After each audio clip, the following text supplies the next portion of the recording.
Jay Crawford, Adam the Bull, Garrett Bush, Dustin Fox, Jason Lloyd, Tyvis Powell, plus, ba-da-da-da-da, you're loving him, Mikey McNuggets. And so many big names, it would take me hours to say all of their names. The ultimate Cleveland sports show starts now. Booyah! Hey, welcome everybody to the latest edition of the Ultimate Cleveland Sports Show, along with Mikey McNuggets and the always eating Tyvis, pal. Don't do that. Tyvis, you gotta be like me and eat less. Welcome in today. I'm Adam the Bull. We've got Anthony and Steve on the other side of the glass as we get a close up of my belly there. Plenty to get to today. Won't be any more close-ups of the belly, Bull. Well, there will be. It's 1 month from today. Yeah, but I'm not gonna be skinny in two weeks. Are you nervous about that? I'm petrified. My diet has not been good enough leading up to it. But you've been running. You've been running. I've been walking, not running. So it hasn't progressed to the running yet? No, not yet. Okay. I jogged one lap, Which was something. It's small victories, though. Seriously, but small victories. I need to progress further. But 2 weeks before the surgery, I'm actually doing, because my diet's been good for the last few weeks, but not as good as it should be. But because of that, I'm doing my pre-surgery diet. I'm adding an extra week, so I'm going to do 3 weeks instead of 2, where I'm only eating 4 ounces of meat a day, and then vegetables and a tiny serving of carbs. Yeah. And the rest of my food is going to be protein drinks, and I hate all protein drinks. You never called me. I told you I had a I know, but I don't like milk-based protein drinks. They all taste gross to me. I've tried more like the fruit-based protein drinks, and like from GNC, I got that Isopure or whatever it was. Yeah, it's not they all got aftertastes, and I don't know how I'm going to survive. I'm probably going to have to eat, so that's going to be 3 weeks, and then including the surgery, I'll be in the hospital for 2 days, and then for 2 weeks, I can only, That's it, have yeah. protein stuff. I think for 5 weeks, I'm going to only eat bone broth. That's the only thing I can tolerate. Well, Bull, have you tried powder, like protein powder with the water? I have, and Jay suggested a specific protein powder that my wife actually has, not the flavor he suggested, but she actually has it now, so I'll try some of that. I'll give you a call this afternoon. All right, I'll try some things. I got to find something that I can tolerate, but because for basically 5 weeks, I'm either eating little or nothing, and I have no choice. I have to be super strict. Otherwise, I'm going to get super sick. And then after that, 2 weeks after my surgery, then I can only eat foods that are pureed. So Can you puree pizza? No, I can't. I can't eat pizza. Okay, but I'm saying, I'll be able to eat pizza eventually, a little bit, but it has to be certain foods that are pureed. Not you can take any not food you anything. want and then just puree. I mean, in theory, you could do almost anything, but I have to be. I could have some lean protein. I'll probably have a lot of soups. What do you think the hardest thing giving up is going to be food-wise? Is it pizza? Or is it bagels? You're a big bagel guy, aren't you? Yeah, bagels here and yeah. He said it's a place called Cleveland's Bagels. And Barry Bagel is pretty good too. They've grown up. There's one that's opening downtown. One that's opening there is downtown. one open downtown In Ohio City. Yeah, they just opened one in Lakewood. But I don't know. I mean, it's not that I can never eat these foods again, but I'm not gonna be able to eat them for a while. Right. And you know what? I've eaten all this crap food for so long. I got what choice do I have? I'm gonna miss. This thing's I'm going to miss. I have to save my life, though. You're going to eat it eventually. I know. Again, my friend of mine who had the surgery told me he can only eat because he was like me, used to eat 4 or 5 slices of pizza. He says I eat a slice of pizza and I cannot eat anymore. I've never tried these, but a recommendation from my mom is the Adkins chocolate shakes. She just texted me. Yeah, I appreciate that. I doubt I'll like it because I just don't like those milk-based shakes. They just gross me out. I tried a diet with them once. And I was almost throwing up. When I was at O State, I used to always get the strawberry muscle milks. I called them a Rihanna. They're pretty good. The Rihanna. Yeah. Get me a Rihanna out of there. Yeah. Why'd you call them the Rihanna? Because she had red hair. it was the red back hair. when she had the red hair. The muscle milk ones are good, but if you don't like the milk-based ones, then you got to go powder and water, and we'll talk. Right. No one cares about. No. So right anyway, now, but I know there's people going through it. I've had people reach out to me via email and stuff and share. I'm scared. I'm petrified, but I have to do it. I have no choice. I can't. There's no 350-pound old people. So I'm going to die in the next 10 years if I don't lose weight. And so I got no choice. I got to lose lose weight too, situation. boy. Don't feel alone. All right, well. I went to go see my doctor. I had a checkup. Yeah. She said, how much you got to lose? She said I got high cholesterol and I'm a pre-diabetic. Me too. The last time I got my blood work done, they said I had high cholesterol too. High cholesterol, pre-diabetic. You? Sometimes it can be genetic. I was about to say, what? Are you on medicine now for it? No. She suggested that I work out more and watch what I eat, and we'll talk in 6 months. Yeah.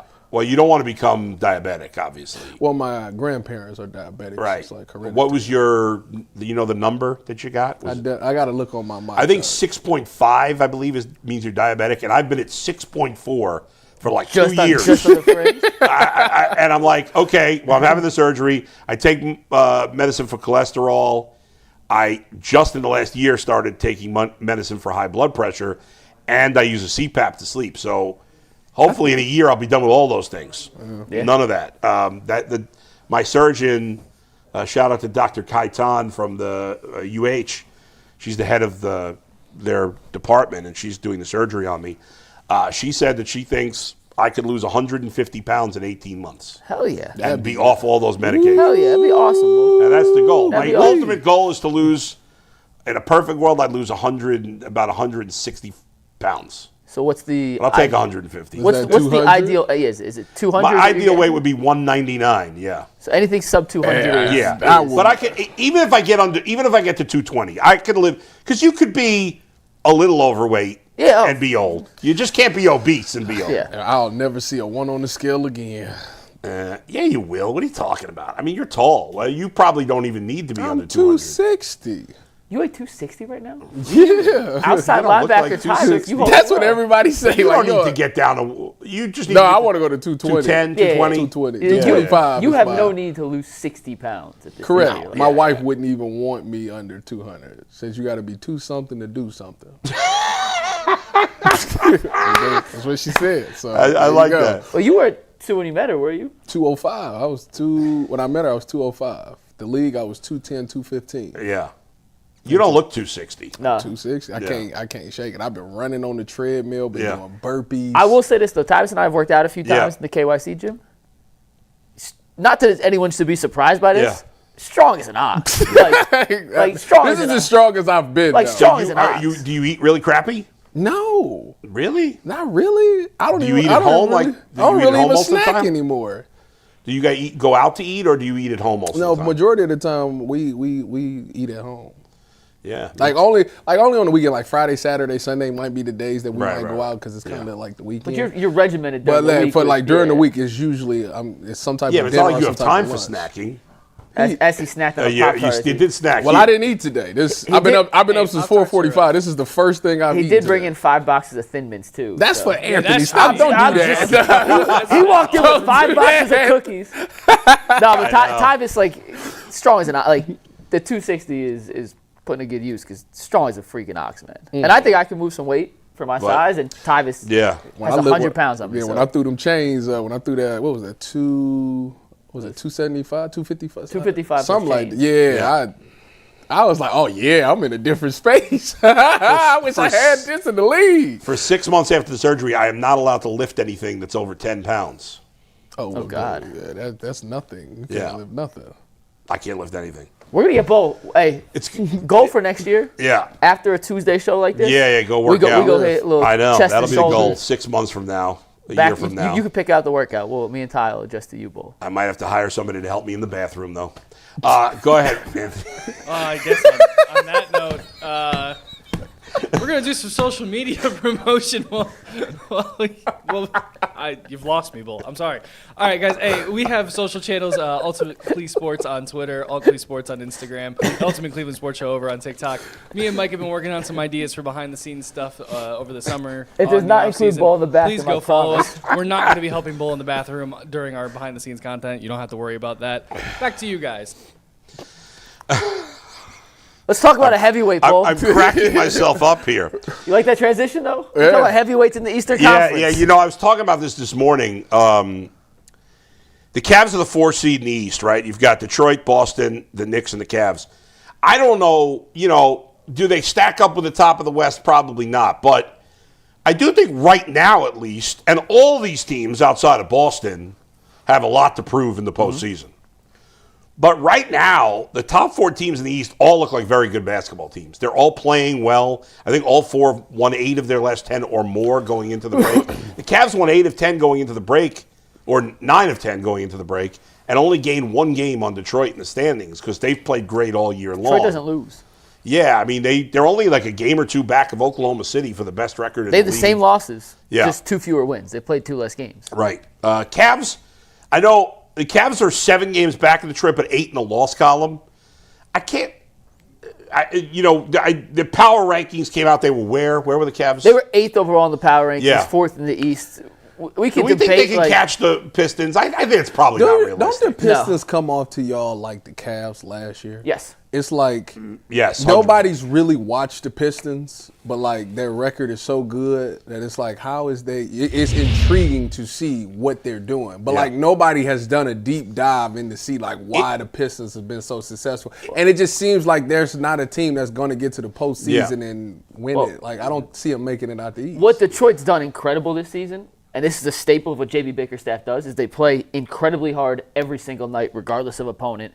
And that's going to win you regular season games. They have 8 or 9 guys that they play on any given night. Right. And depth wins in And the regular Cade season. Cunningham's a superstar. Cade Cunningham has been incredible this year. he is. But outside of Cade Cunningham, if you say, hey, we need a bucket right now, and teams blitz Cade, Right. I don't really know who their secondary option is in a playoff series. And despite the fact they have had incredible regular season Tobias success, Harris. if you're relying on Tobias Harris to score you enough points to win a playoff series, Duncan then so- Robinson. If you're relying on Duncan Robinson to score enough Jalen points, Duran. if we're relying on a guy who is not really an offensive bag yet, these Was are all he an good all-star? players. Yeah, he Yeah, was. but in the same vein of he's a great role, like pick and roll Right, recipient. He's not initiating off. Now he has a Okay, little right, I bit, get you. but like they don't have a secondary score yet. So Right. as good as they've been in the regular season, and they deserve all the flowers. I want to take nothing away from what JB Bickerstaff, my guy Josh, and the rest of their staff has done. Like take no credit away from them. Yeah. They got to prove it in the playoffs before I think anyone So can you're look going to at take them credit as. away from them. No, I'm just saying before anyone Yeah. stamps them as bona fide. Nobody's This is the stamping number them. one team. They're even more than the Cavs last year because the Cavs didn't completely come out of left field last year. The Pistons have come way more out The of left record field. was out of left field last year for the Cavs. Their final record, but like it wasn't as big a jump as the Pistons have made this year. The Cavs win total last year was like 52, 53, and they won 64. Right. The Pistons win total this year was like 46. Last year. No, going into this year was like 46. Right. Projection. They're on pace to win like 65 games. Yeah, right. That's what I'm saying. Like that's 63 games. Yeah, it's a bigger jump. They're than getting last year. to where the Cavs were last year, but they're coming from a further Yeah. starting point. Yeah, I guess that's true. And I think the general public believes even less in the Pistons than they did in the Cavs last year. And I think I would agree with for that. good reason Yeah, too. yeah, yeah. And it may not be fair to Detroit at this point. Right. But if you're asking me, and I know the question we're going to get into in a sec is, Yeah. Of the 3 teams, New York, Detroit, and Boston. I'd much rather play in the second round. I'd much rather play Detroit than the other two. I don't think it in the other 2, but Detroit wouldn't be the number 1 team I'm scared of. Oh, yeah. All right. Well, let's talk about that. Go ahead. Would I rather play Detroit, Rank those 3 teams. Detroit, Boston, or the Knicks? Well, the question is Jason Tatum back? That's what I need to know. that plays a factor. That's what Because I they're- need to- they're definitely because less. Are we doing this exercise with Let's Jason do it. Tatum? We can do with and without, but number 1 would be the team you want to play the Detroit. most, and number 3 the least. The Knicks. You see, I think the I Celtics would disagree. be. I think the Celtics would be 3 for me, even without Tatum. I agree. With Tatum, it's not even close. I agree. I would go Pistons, Knicks, Celtics. That would be my order. I go Knicks, Pistons, Celtics. Really? I'll explain to you in a second. And had you're it going opposite. You're saying the Knicks are the toughest, Yeah. but the Knicks are the biggest team of the That's 3. why. aren't they? That's the one thing that always gave the Cavs problem was teams that had length. And you think of OG, Mikal Bridges, obviously Jalen Brunson is short. Yeah. Karl Anthony Towns and Mitchell Robinson switching in, and you know how Mitchell Robinson gets in Jared Allen's head. Yeah. So and then on top of that, I mean, Mike Brown is a good coach. I ain't gonna say he's the greatest coach, but he's a good coach. Yeah. I don't know. For All some 3 reason, of those teams and the Cavs. There's 4 good coaches. Yeah, I agree 4 with very that. good Yeah. coaches. But I don't know. Like the Boston thing, without Jason Tatum, like I feel like you can get them because of the fact that we would be better in the paint. I know they got Vucevic, but he's not. He's no defensive presence. Exactly. Yeah, so, right. like, to me, Evan and Jarrett would feast. And you would have to truly ride their coattail in but that. They got championship metal, that team. I understand that. You know? I understand that. But it's something about that part where it's like, because threes, if the three ball ain't falling, like, they're not going to win. But but what can be consistent is a guy that can finish at the rim or around the paint. You got two of them that can do that, especially Jared Allen, whose field goal percentage, his career is third in your career. If Tatum's back, you'd move them to the 3 spot? Yes, I would. Yeah. I don't think there's any debate. No. If Yes, Tatum's I back, would. they're the 3 spot. I agree with you. I had them at 3 too. I have them 3 either way, but certainly by a lot more if Tatum's back. Well, why do you have the Knicks ahead of the Pistons? I don't see that. So I just think it's matchups more than anything. The Pistons in the Eastern Conference, in my opinion, are unquestionably the toughest, most rugged. They're going to turn it into an absolute dogfight, junkyard brawl. And if it comes to Evan Mobley and Jared Allen versus Isaiah Stewart and Jalen Duren in some kind of physical matchup, we saw what Isaiah Stewart did to Mikal Bridges. He came run off the bench, got a 7-game. Like, those dudes want to fight. Yeah, right. Now, good, let them fight. They'll get suspended. In a playoff series, that could go against them, and I'm not discounting that. But I just think it's a tough matchup because of how physical they play. So you saying the Cavs are soft? I'm saying they have to prove me wrong that they're not. You're right. They have to prove it. I think on paper now, they should be tougher. Seem less soft. But it's still But yes, they got to prove it in a big spot that they're not soft and anymore. with the Knicks, I just like the way the Cavs match up with the Knicks. I understand what happened a couple of years ago with Mitchell Robinson. I get that. But this year, Cat's been in trade rumors. They have not yet figured out a way in this Mike Brown offense to get everyone playing together. Yeah. They've had stretches where they've looked great, and then they've had stretches where they've looked absolutely horrendous this year. And when they play bad, it's because defensively they can't stop guys. Now, on paper, OG and Bridges should be wing stoppers. They go through spurts where sometimes they stop people. Sometimes it's ole, ole, ole. And guess what happens when you play ole, ole basketball? That in the playoffs? Who's playing the If Karl Anthony Towns is back at your center, he offers zero rim protection, and I think the Cavs could take advantage of that. But why would they be if they're inconsistent? They're not going to be inconsistent. Who's 4? Who's the 4 for them? Cat. Who the 5? Mitchell Robinson. That's how they running that lineup? They usually play with one big and then Josh Hart. That's what I thought. Yeah. So Mitchell Robinson, running that line. Isn't he a really terrible free throw shooter? Horrific free throw shooter.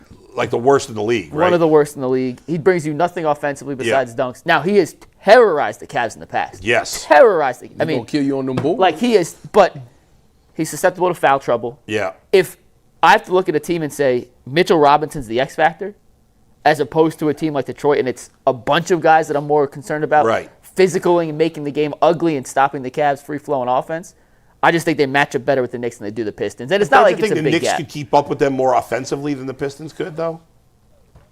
Once again, splitting hairs. I just think it's a better matchup with the Knicks. I think they could run Cat off the court, especially now if they're going to play pick and roll with Harden. Yeah. It's going to be a Harden attacking Cat all day, all night. I just think the Cavs have a gigantic advantage in that matchup as opposed to if you're playing Detroit and it's a pick and roll where you're trying to get against Durant, you're trying to go against Stewart. How is Cat not good? He's so big. He's horrific defensively. Wait a minute. Let me get this right. You think that Evan Mobley would take advantage of Karl Anthony Towns? No, I think James Harden will. But he's like a foot taller than James Harden. They're going to run pick and roll, get him in switches every time. They're not going to run any post-ups for Evan Mobley on that. But it's when you switch, because we know how it happens in the playoffs, it turns into pick your matchup, we're attacking that matchup. They're going to put Cat in pick and roll almost every time. And I'm taking Harden over Cat 100 out of 100 times. What if they don't switch? What if they... Well, then you got 2-on-1 with Harden going downhill and a shooter in the corner. Good luck. Mike did some film Good breakdown. luck. Sounds good. Yeah. That's why you trade for James Harden. So if you blitz Donovan Mitchell and you get it out of his hands, because Donovan's had success against every team he's played in the playoffs. It hasn't been Donovan's lack of scoring. Now you have a guy you can count on to take advantage of those mismatches. Right. And in the playoffs, it is individual matchups and picking your poison. Why was Darius Garland so inefficient in the playoffs? Because no matter what he brought offensively, Indiana was going to pick and roll. Cavs are switching. They're putting Siakam and his ass right down in the block and saying, hey, Siakam, you're 6'10". Darius, you're 6'1". Yeah. Good luck stopping that. Right. You're going to get the switches. If you don't switch, that's what Harden wants you to do, so now you're playing on his back. I just think Detroit has more options to stop that than New York does. So why is it that doesn't scare you, but the Celtics do? Because they're coached by a maniac? They could do the same thing to the Celtics, couldn't they? Yeah, but Vooch, you could No, Vooch ain't stopping anybody. Oh, I was about to say. No. I was about to Vooch ain't stopping say. anybody. Okay. But he's an offensive player. Yeah. He is. Yeah. Yeah. I mean, he's not Cat. Cat's a much better offensive player than right. Vucevic is. Yeah. But you can play him off the court. But they have all these wonky lineups they run where, A, they shoot They got enough all these threes shooters. that destroys any variance. Like, if they're going to make 21 threes in a game, Yeah. they're going to win regardless of how many points James Harden has. And if Tatum's back, then they And have if two superstars. So And you could put Tatum in those situations, assuming Tatum comes back to be Jason Yeah. Tatum, which is a gigantic even if he's 75%, of what he is, that's still a big deal. he's in a. I mean, Jason Tatum, for as good as he was offensively, Yeah. was their best defensive player too. Jaylen Brown's a 6'7" defensive player that you can muck up things with. He's not going to be guarding Jared Yeah. Allen or Evan Mobley in the post, but They you got have all these other pain in options the neck on- players. They're well coached. Pritchard, yeah, they're They have, They scare me. You see the question there: are the Cavs the favorites in the East? As much as we're excited about them right now, it's hard to say they're the favorites when they've disappointed in the postseason every year. the 4 teams we're talking about are all between plus 300 and plus 380. Right. Like, it's as close as a 4 tandem has been in the betting odds Yeah.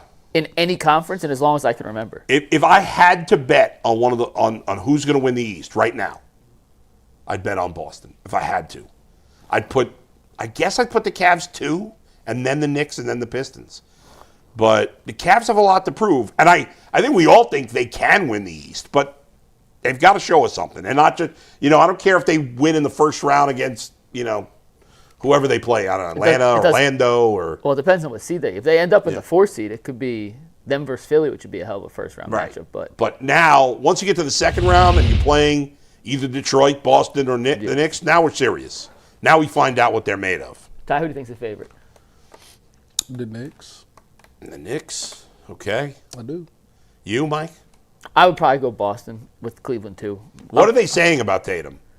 So Is there any real news on it? yeah, I hope he doesn't come the back. rumors is that it's way closer than Yeah. we think. He tore his Achilles in the second round last second year. round, which They is might as well let Dame, early May. They should let Dame come back. I mean, he won a 3-point contest off of Achilles. Yeah.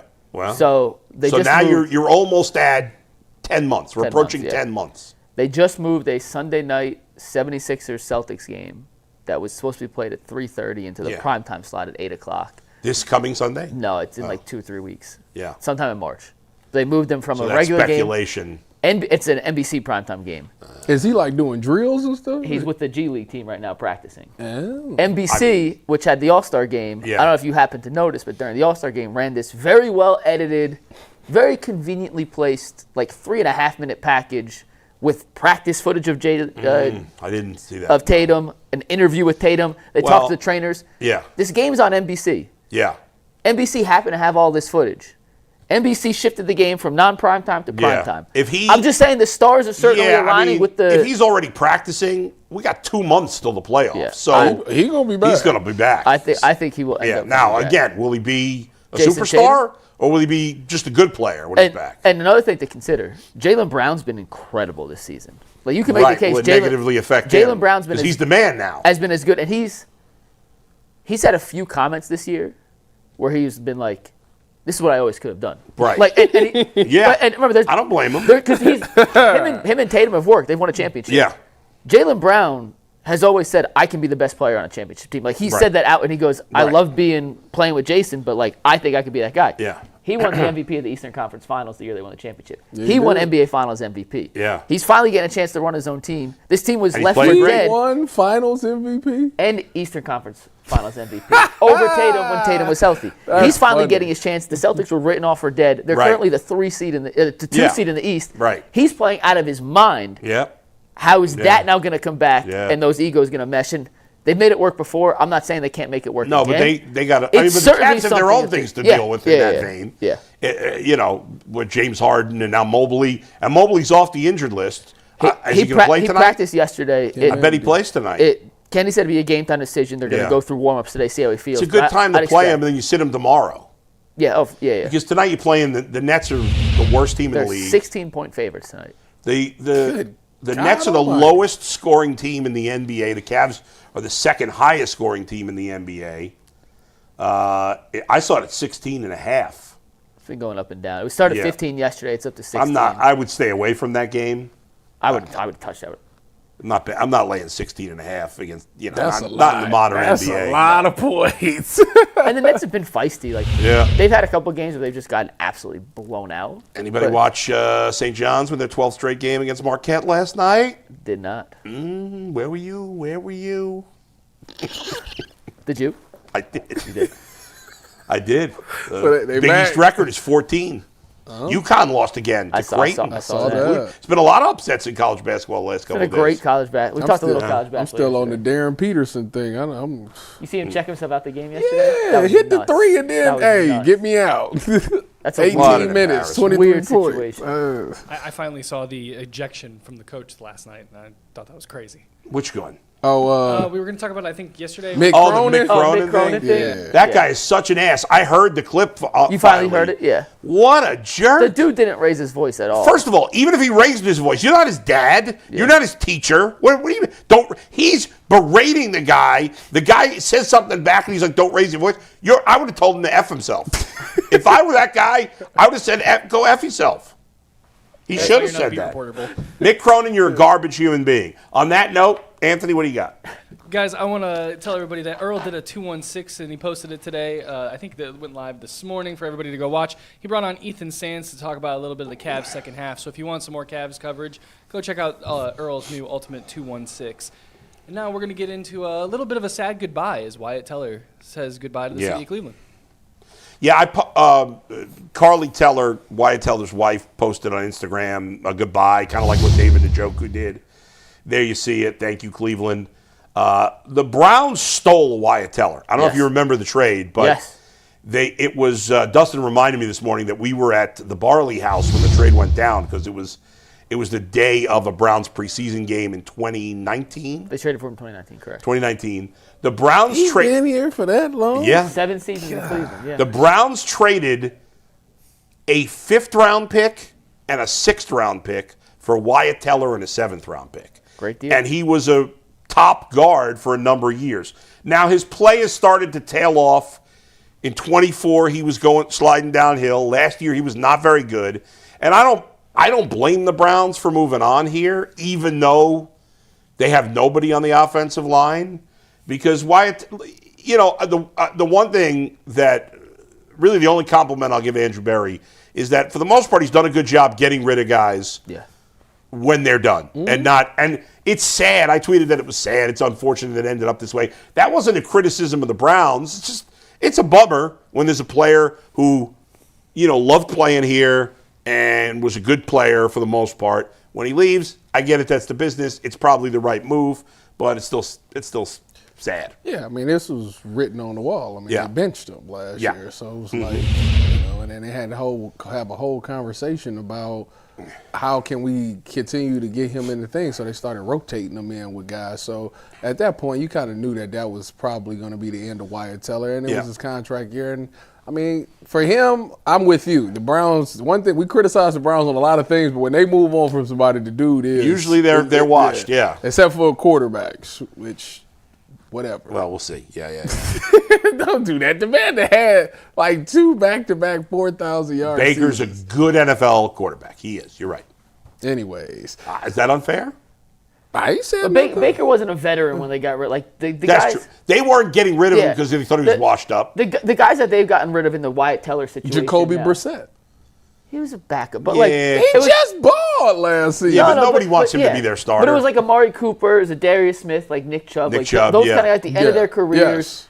A lot of people from a sentimental value wanted them to keep them here because it seemed like they liked playing in Cleveland. It seems like Wyatt Teller, and based off the Instagram he did. post, Wyatt liked playing like here, he loved playing in Cleveland. They loved the city of Cleveland. They embraced the city of Cleveland. They had some terrific years in Cleveland. Wyatt Teller was a 2-time All-Pro guard. Yeah. And I know the Pro Bowl is not necessarily what it used to be, but the 2-time All-Pros, like the starters are still legit for the Pro Bowl. The rest, but I'm saying the All-Pro is there's the no All-Pro is legit. That is legit. And 2 times he was an All-Pro guard here in Cleveland. That means you're one of the 2 best guards in the league? Four. And they got him for a 5th and a 6th round pick. Yeah. And the other thing with guard play, and listen, wish the best to Wyatt, wish the best to his family. He still has decent football left in him, I think if he went to an offensive line where everybody around him was good, I think he could still play. Re-elevate. Yeah. And the thing is with guards, He's too. going to the Falcons. Maybe.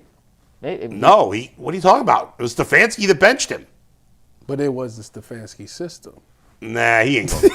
Yeah, I doubt that. He was not happy with Stefanski. The one thing with guards though is you can find guards in free agency. You can find plug-and-play guards later in the draft. You can usually. This year, there's not There's a not lot. a ton this year, but historically speaking, like guards are the kind of position that doesn't have the premium tag on them. Right. Those are the guys that often hit free agency because younger players can come in and give you at least serviceable level play. The Browns don't have to use a first-round pick, not even a second-round pick necessarily on a guard, to be able to find a guy in the third, fourth, fifth round who we'll see. can come in and play. The Browns have no track record of drafting offensive linemen. Andrew Berry has not added a single you, offensive lineman of value. Could add at a later round without wasting one of your premium picks on. Yes, that's true. That's true. Tyvis? They did have DeJuan Jones. DeJuan Jones is the best offensive lineman Andrew Berry's added in 6 years, and he can't stay on the field. Did they draft Luke Whippler? We don't know if Luke Whippler's good. He's barely played. He played. He looked fine in the last few games. How many games has he played? When did Ethan get injured? I feel like he played like 5. He started. I mean, that's not a lot of games. He's been here, 3 years, too? Did you notice him in those 5 games? No, but I'm not. Are we sure he played 5 games? Studying the offensive line during whatever the game. it was. And he's coming off a broken, I don't know. Like, nobody knows. Nobody knows. They never ever. You can't Luke Whippler may end up being good. I'm not saying Luke Whippler Of course can't he will. be good. He's a Buckeye. Go Bucks. So he started 5 games last year, and he played in all 17.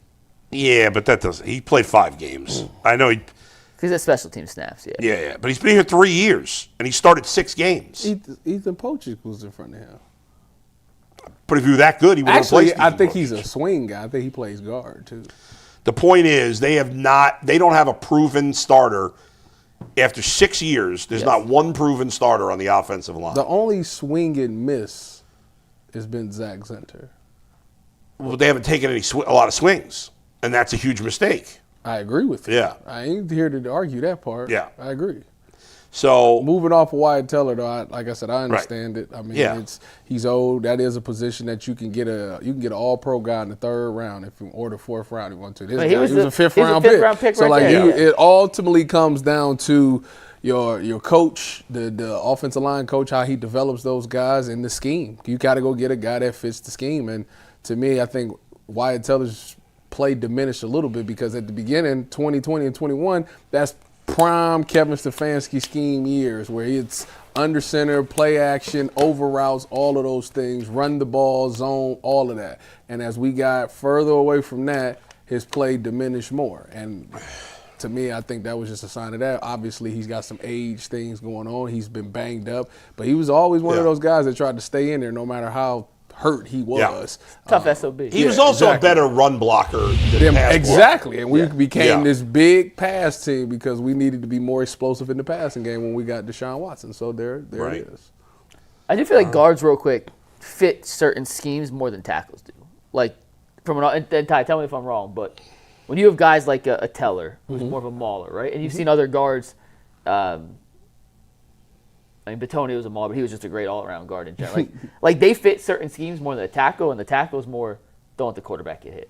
Like you got to be athletic to get to the outside and the outside run scheme. All offensive linemen would rather run. They'd want to run every play. No, for sure. But I just mean some guys, in terms of like the athletic, because I think of Teller, I think of some of the best blocks he's had were on certain pull plays where he gets out in front of the blocker. And he had that one pancake against Cincinnati. Bowl, close your ears. I know it's going to hurt. Oh, my God. Remember that one play? Remember that one play where he blocked the Bengal like 20 yards downfield? Yeah. Like, and that was in a that was in a polling set and a polling scheme. Yeah. And I wonder if where the Browns are transitioning with Monken versus what Teller still does best may not necessarily mesh, which played into the decision to let him walk. That's one thing we never really. You're going way too deep in the woods there. No, he's just not that good anymore. I just feel like we don't even talk about, is Monken going to be more pass or run with this team?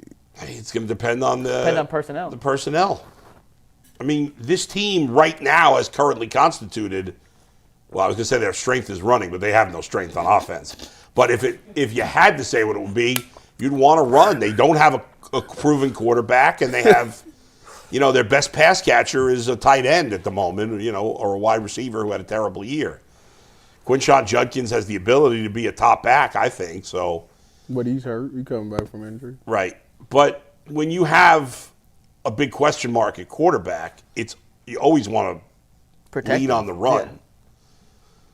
So most of our best players, our plays came last year was passing, right? The Browns couldn't run the ball effectively. No, the blocking was terrible. Would you say it's a passing offense? We don't know what it is. How can we say that? Like, as this roster is currently constructed, is it yes? Because It's not. Your best offensive weapon is the tight end. Yes. You think he's better than Judkins? Your You think Fannin will be a better? Your best offensive weapon currently right now is Harold Fannin. So you think when it's all said and done, you think Harold Fannin will be a better tight end than Judkins is a running back? No, that's not what I said. Oh, okay. I said right now, as now. it stands today, Harold Fannin was the best offensive weapon we had last year. I agree. Why is that? No, I agree with you there. Yeah. But let's face it, the Browns are such an incomplete right now on offense. Like there's going to be so many new guys on offense that it's impossible to say what their personnel is. We won't know. They could have. They could have 7, 8 starters that are not even on the roster right now. That's possible. They're going to have a minimum of 3 offensive linemen, a receiver, probably a receiver, maybe a quarterback. You might have minimum 4 or 5 guys who are not even on the roster right now, and it could be as many as 7. It could be as many as 8. The only short thing starters are Fannin, Judy, and Judkins. And That's it. Assuming Judkins is back healthy. Yeah, for the he had start a of the pretty, season. he broke his leg, right? They say that he should be fine. He should be fine. They said Malik Neighbors was going to be back. Yeah, I hear you. Listen, assuming health, you have 3 sure starters. Yeah, for sure. Wide receiver, tight end, running back. That's it. It's funny you say the only it's financially for receiver because a lot of people are That's true. really ready to move on from him. Yeah. Which is crazy. I think Judy can bounce back. He can't play worse. He cannot. No, he can't play worse. It's there. I think this team has to be winning for him to be into it. I think it was just so much frustration going on with the quarterback things last year that he just kind of was like, you know what, this season is what it is. Forget it. Right. It is what it is. Yeah. And I think if the team is winning, I think he's more engaged. And I think, what was it, the Jets game was his best game statistically, I think? And they made it the emphasis to keep getting him the ball. Yeah, it was out of the bye week. Yeah. So I think, you would have to do that. He's not good enough to force feed the ball, though. He ain't Chase.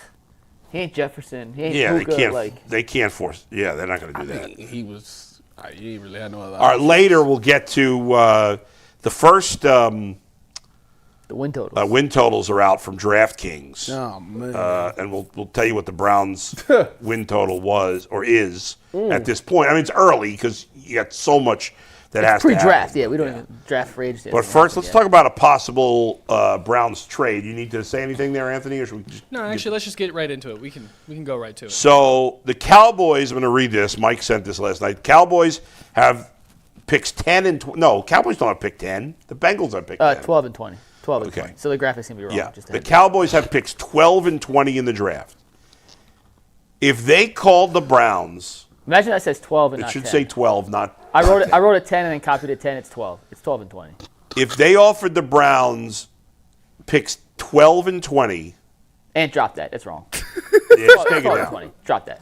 And they got picks 6 and 39 in return, would you do it if you were the Browns? So in other words, would you drop 6 spots if you're the Browns to move up from 39 to 20 and get a third first-round pick?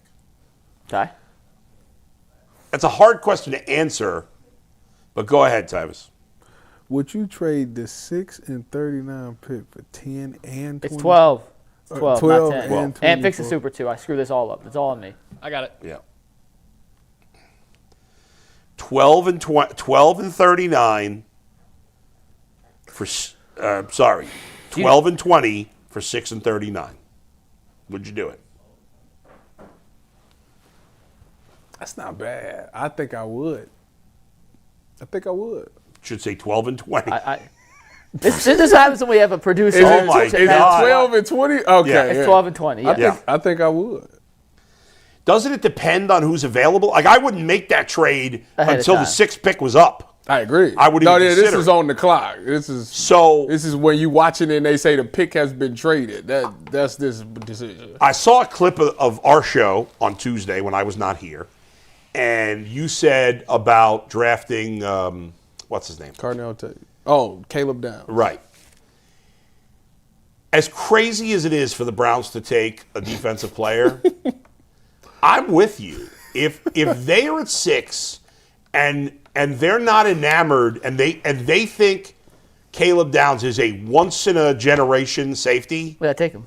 you have to take him. As crazy as it sounds, as much as everybody will lose their mind, it's actually the smart play. It would be, I would say 60% of the fan population would lose their mind. Yes. 40% would be like, he's a good player, like I understand. And by the way, now you better be a superstar if they do that. I agree with both of you. Yeah. If he didn't play at Ohio State, it'd be 90% would lose their mind. I agree. 10%. The fact he played at Ohio State would be the only saving grace for a Caleb Downs. Well, but a lot of fans, if Tate's available, and then they would also have passed. But I'm just saying, if they were taking a defensive You're right, player, because he's an Ohio State because guy, Ohio State player, they and would Ohio buy into State it. players generally have a good track record. Certainly not all, Mike Hall. Hey, you better watch yourself. We'll get The worst Buckeye of all time, Billy Price. What a waste of a pick that was. Hey, no offense to you guys. Don't do Billy like that. He was one of the worst Buckeye picks ever. So I don't know that I would make this trade. I mean, I would rather get a first-round pick next year.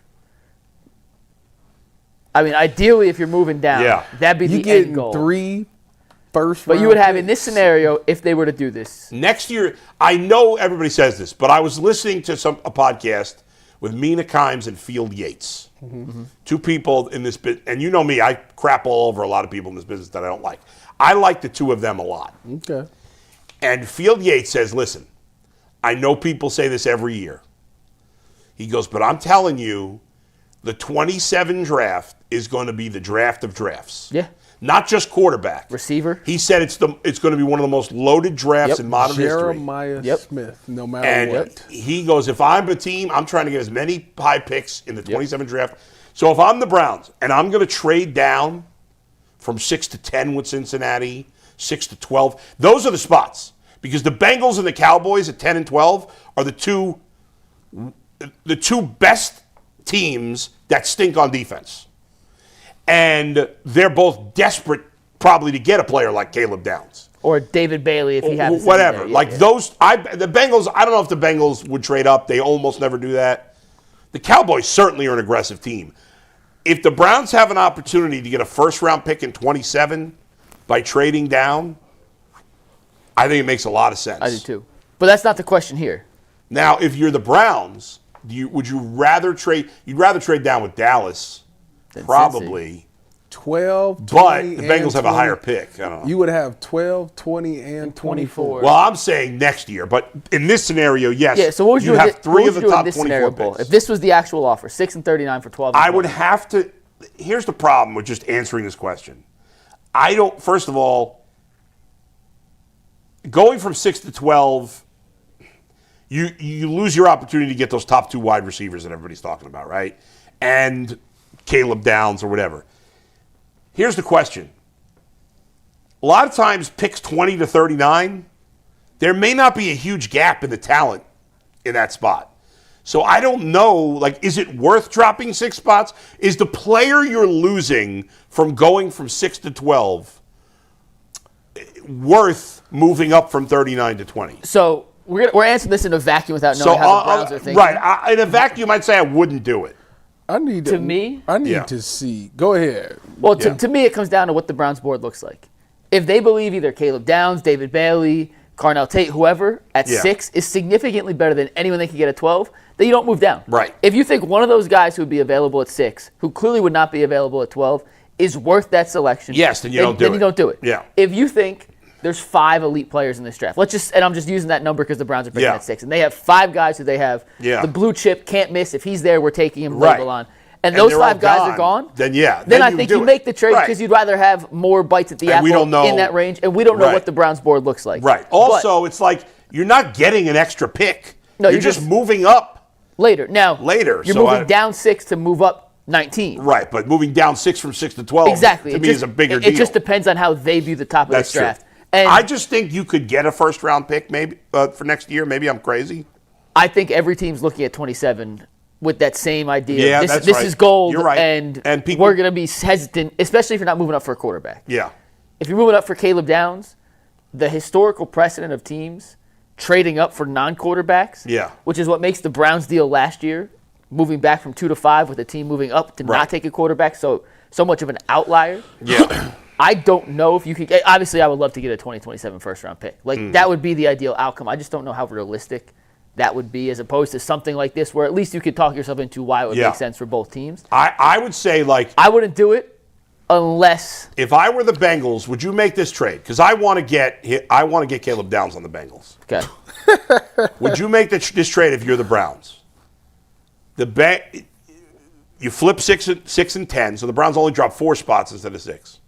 The Browns get the Bengals' first-round pick next year. The Bengals get the Browns' third-round pick next year. I think you do that if you're the Browns. Absolutely. Would the Bengals do that? Is that too much for the Bengals to give up? The Bengals would never do that. And what if you got the Browns' second-round pick next year? Nah, I don't think you're paying an extra first move up 4 spots for. But the Bengals are probably 2 or 3 defensive players away from being a real Super Bowl contender. But as good as Caleb Downs is, people don't view safety. They view that as the weakest I will say this position. Their Bengals defense started going really downhill when they let Jesse Bates walk. Yeah. No, I mean that was the beginning of the end for their defense. Yeah, what you're saying is not wrong. I just don't think they'd pay that level of premium price for safety. Well, anyway, who cares about the Bengals? But for the Browns, I mean, if you're right, if they whatever their line of demarcation for the can't miss prospects are, if one of those guys is available at 6, you take them. You take them. End the conversation.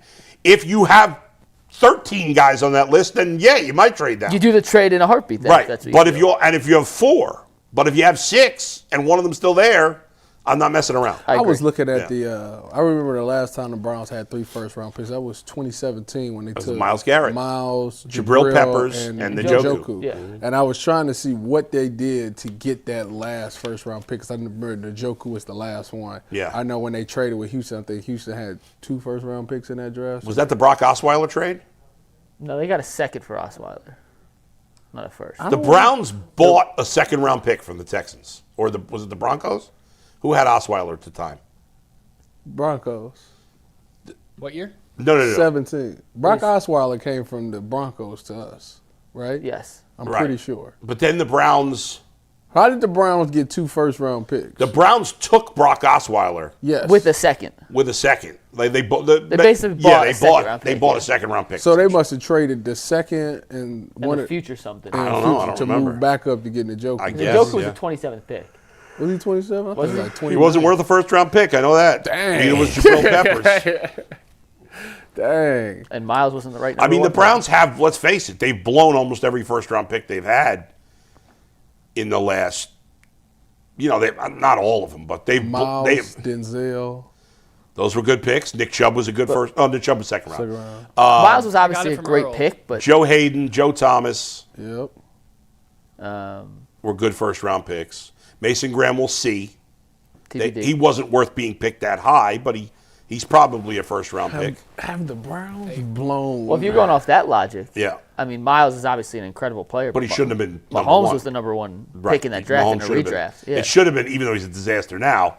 It should have been Mahomes then Watson. Yeah. From Earl, real quick, by the way, guys. 2017, Browns traded back, gained another first plus a first in 2018. Yeah. So they got a future first. And then who'd they draft in the first round in 18 was Miles, Peppers, and Njoku are the 3. Was 17. That was 18 was Baker. 18 was Baker and Denzel. Yeah. Yeah, I remember they were talking about Bradley Chubb. Everybody thought they were going to draft Bradley Chubb. He's a free agent. They just got released. Well, the Dolphins just cut like 6 guys. Yeah, they trying to trade Minka too. See, that's another area. That's the Bengals. They should be trading for Minka Fitzpatrick. They should trade for Minka Fitzpatrick. They should trade for Kenny Clark from Dallas. Let's go. They getting rid of Kenny Clark in Dallas? Cap casualty potentially. They just got him. I would trade a 5th-round pick for they just or a traded 6th-round pick for those 2 guys. Wow. All right, Anthony, what do we got? All right, guys, we're going Cavs next. And before we go to Cavs, Mike, you want to promo some Ultimate Cavs stuff? Are you doing another show this week? I know you've done one. Yeah, we'll do something on Friday after controversy after tonight's game. We did one on Tuesday with Jackson and Tony. Make sure you check it out. We previewed tonight's game, so if you want to listen before tip-off, 7 p.m. against the Nets tonight, You can hear some pregame takes from myself, Tony Pesta, Jackson Flickinger, on the Harden-Mitchell pairing and on the Mobley-Allen pairing, how they all fit together as one starting lineup, and some fun rapid-fire questions at the end. It's on our YouTube page. Check it out. Myself and the Fear the Sword boys. All right. I like this. Hold on a second. Got a little breaking news. It's not huge. Well, let me just bring up Zach Meisel's Twitter here for a second on the Guardians. This is something I just said yesterday. Zach Meisel just tweeted this a few minutes ago. New development. Stephen Kwan will play some center field this spring as the Guardians try to sort out their best outfield alignment. He mentions, of course, that Kwan has won 4 Gold Glove awards in 4 seasons in left field. I have been saying this for 2 years. That's what I was about to say. They just not catching on to this? Well, he's been resistant to it. I think it's interesting. Isn't he getting traded at some point this year? If they're having him working in center field, I think he's less likely to get traded because that means they're kind of making him part of the plan. So they're going to pay him? Well, I don't know if they're going to pay him, but they don't have to trade him right now. He's not a free agent yet. He's not a free agent at the end of this year. But they should be able to work out a deal with him, I think. He's not going to get paid. His deal looks a little like the Jimenez deal that they did. Would his deal be done after the negotiation? Not necessarily. You mean like the CBA lockout? Yeah. Would it be done after the lockout? I mean, it could be, I don't know. He's got 2 years left, right? Yeah, he's got 2 years left. I just don't understand. If somebody signs the deal before the CBA, yeah, and then they do a salary cap, how does that work? Well, first of all, I don't know if it's actually going to happen. But if it does, they're going to have to be able to get under the cap. They'll have to give teams a couple of years probably to get under the cap. First of all, whatever new system they come up with, that new system won't even start till 2028. So they'll play next year under the current rules either way. Regardless, yeah. Yeah. But then you'll have teams if there is a salary cap, the Dodgers especially and the Mets, it would be impossible to say, well, you got to be under the cap now, but you'd have to give them a couple of years to get under it. Year runway but at least it would be a path to the salary structure being better. You can't ask for it to be fixed in 1 year. So we'll see.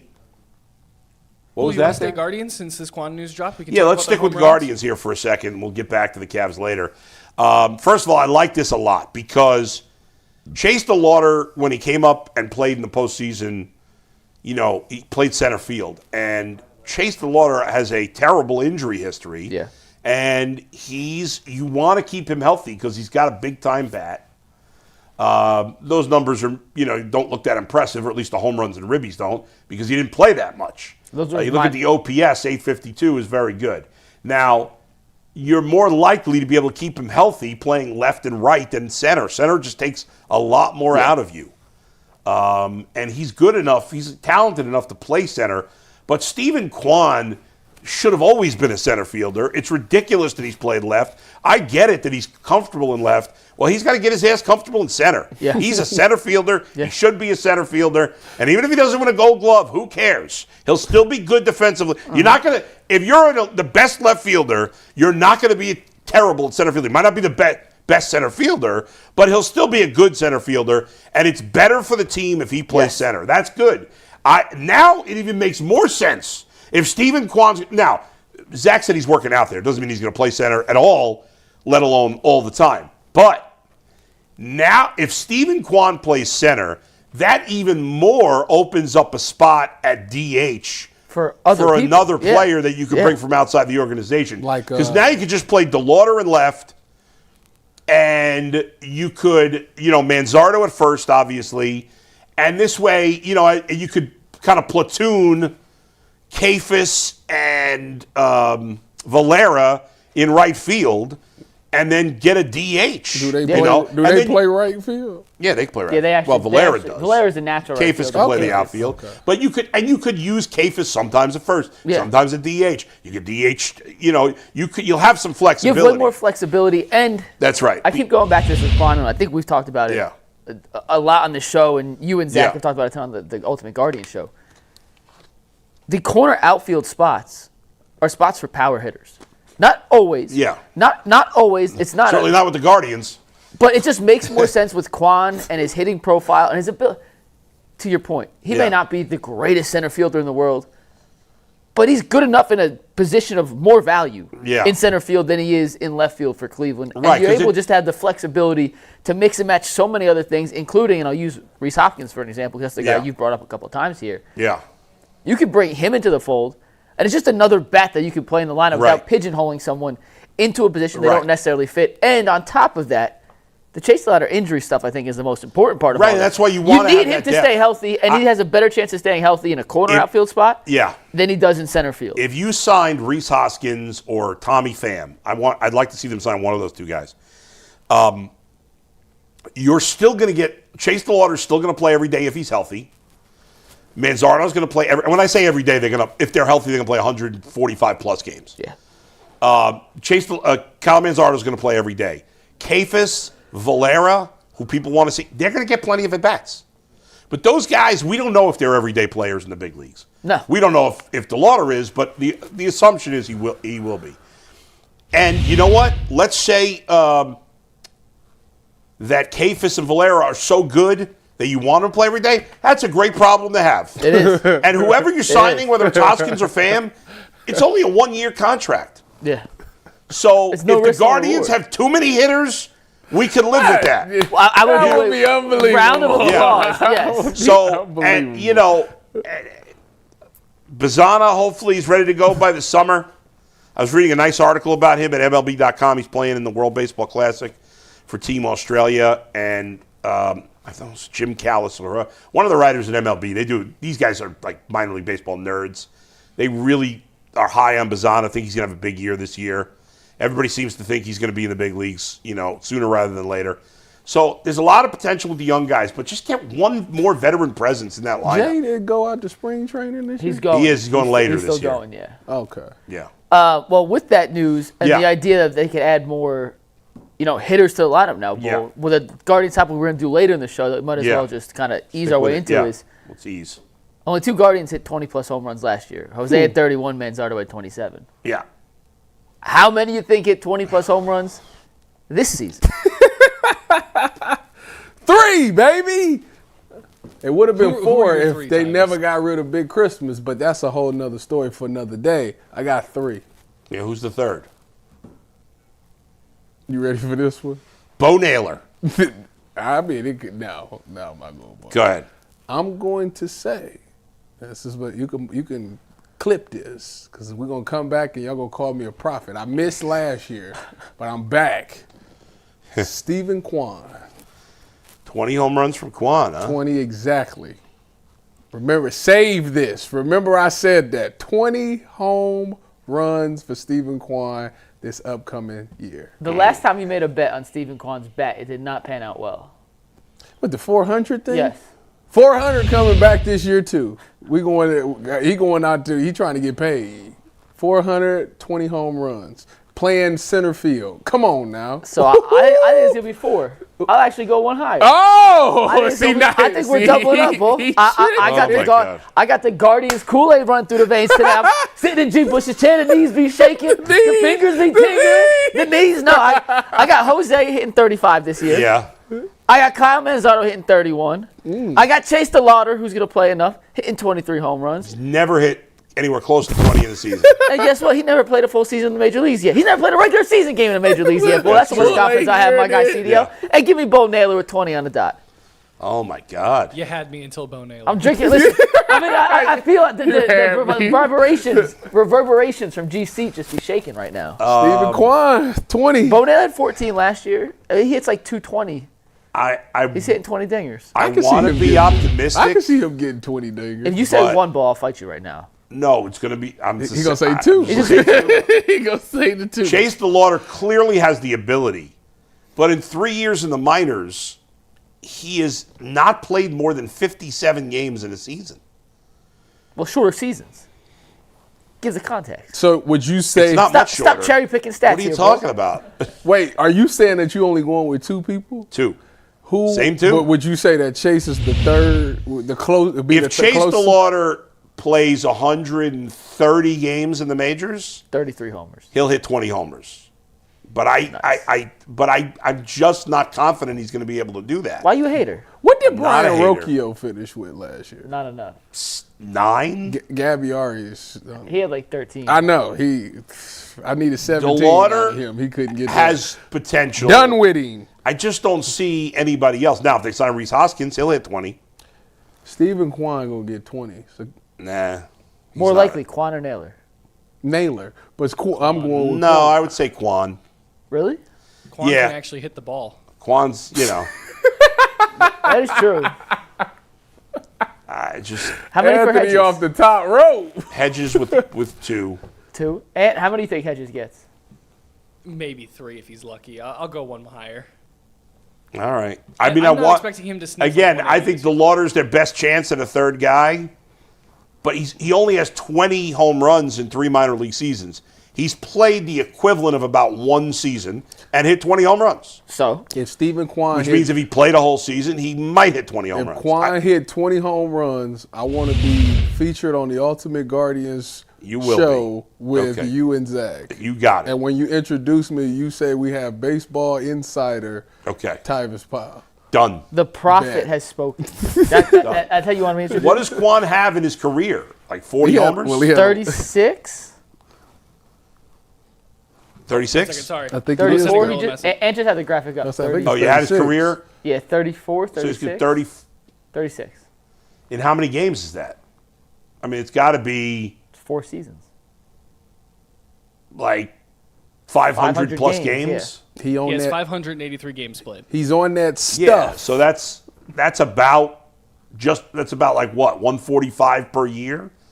So it's nearly a full season per year, and he's averaging 9 home runs a season. He's So gonna be on that stuff. that's a big jump for 20. You think so? 11 was his career high, wasn't it? This most recent season? No, I think 2 years ago. I think in But he had 24 13? No, in 2024 he had 14. 14. Oh yeah. He's just not going to hit 20. I just think that's unlikely. I guess I'll even change and say Bo Naylor's more likely. He could, he's got more power than Kwan, but Definitely got more pop. He just doesn't make enough consistent contact. I'm gonna leave it alone. We'll see. Yeah, Naylor has 318 games played. I think 38 DeLauder's the only hope for 20 besides when he Ramirez hit and that Manzardo. 20th one, I'm coming in here with a cane. Tyvis, I hope you're right, with man. a top hat and a cane. Like Mr. Peanut. And I'm gonna sit here. the monocle? I would sit here the whole episode just like this with my pinky ring on. Any fan comments about the home runs, or did nobody make a prediction? Let me take a look here. Yeah. While he's doing that, Bull, who would Yeah. be the most unlikely Guardian that you wouldn't be completely, in no world did I ever see this coming, level shocked, hit 20 home runs? CJ Kafis. What do you mean? Like, I can't say Austin Hedges because Yeah, it's yeah. impossible? Yeah. Guys, I think it's actually possible, but would be the biggest surprise? Yes. Kafis is a good one. He's a good hitter. Brian Rocchio. It might be Rocchio. Arias? Yeah, he had 13 Arias last has year. pop. Yeah. Yeah, I'll say Rocchio. Rocchio? What he had last year? B-Rock? 5. 5. But he He didn't also, play. He didn't Yeah, play. he every missed day. a lot of games. Yeah, he's on pace for definitely like He 8. got. Did he get For demoted? 8. Did he go to the minors? Yeah, he got sent Yeah. to AAA. Yeah. You saw him in Columbus. So, I did. Yeah. If David Fry comes back, maybe. I totally forgot I about forgot David all Fry. about him. He hit 14 is like his best season in 2024. I think he hit them all in the first 3 weeks of the season. Yeah. Remember, since the second half of 24, he either has not played or been terrible. He's able to throw this year, right? Yes. Yeah, but to me, I play him against Lefties. and that's it. lefties And occasionally. he plays on defense. Everywhere. He does catcher, First base. base. Corner outfield. So what do you think? Does he opening day? Would you have him in the lineup?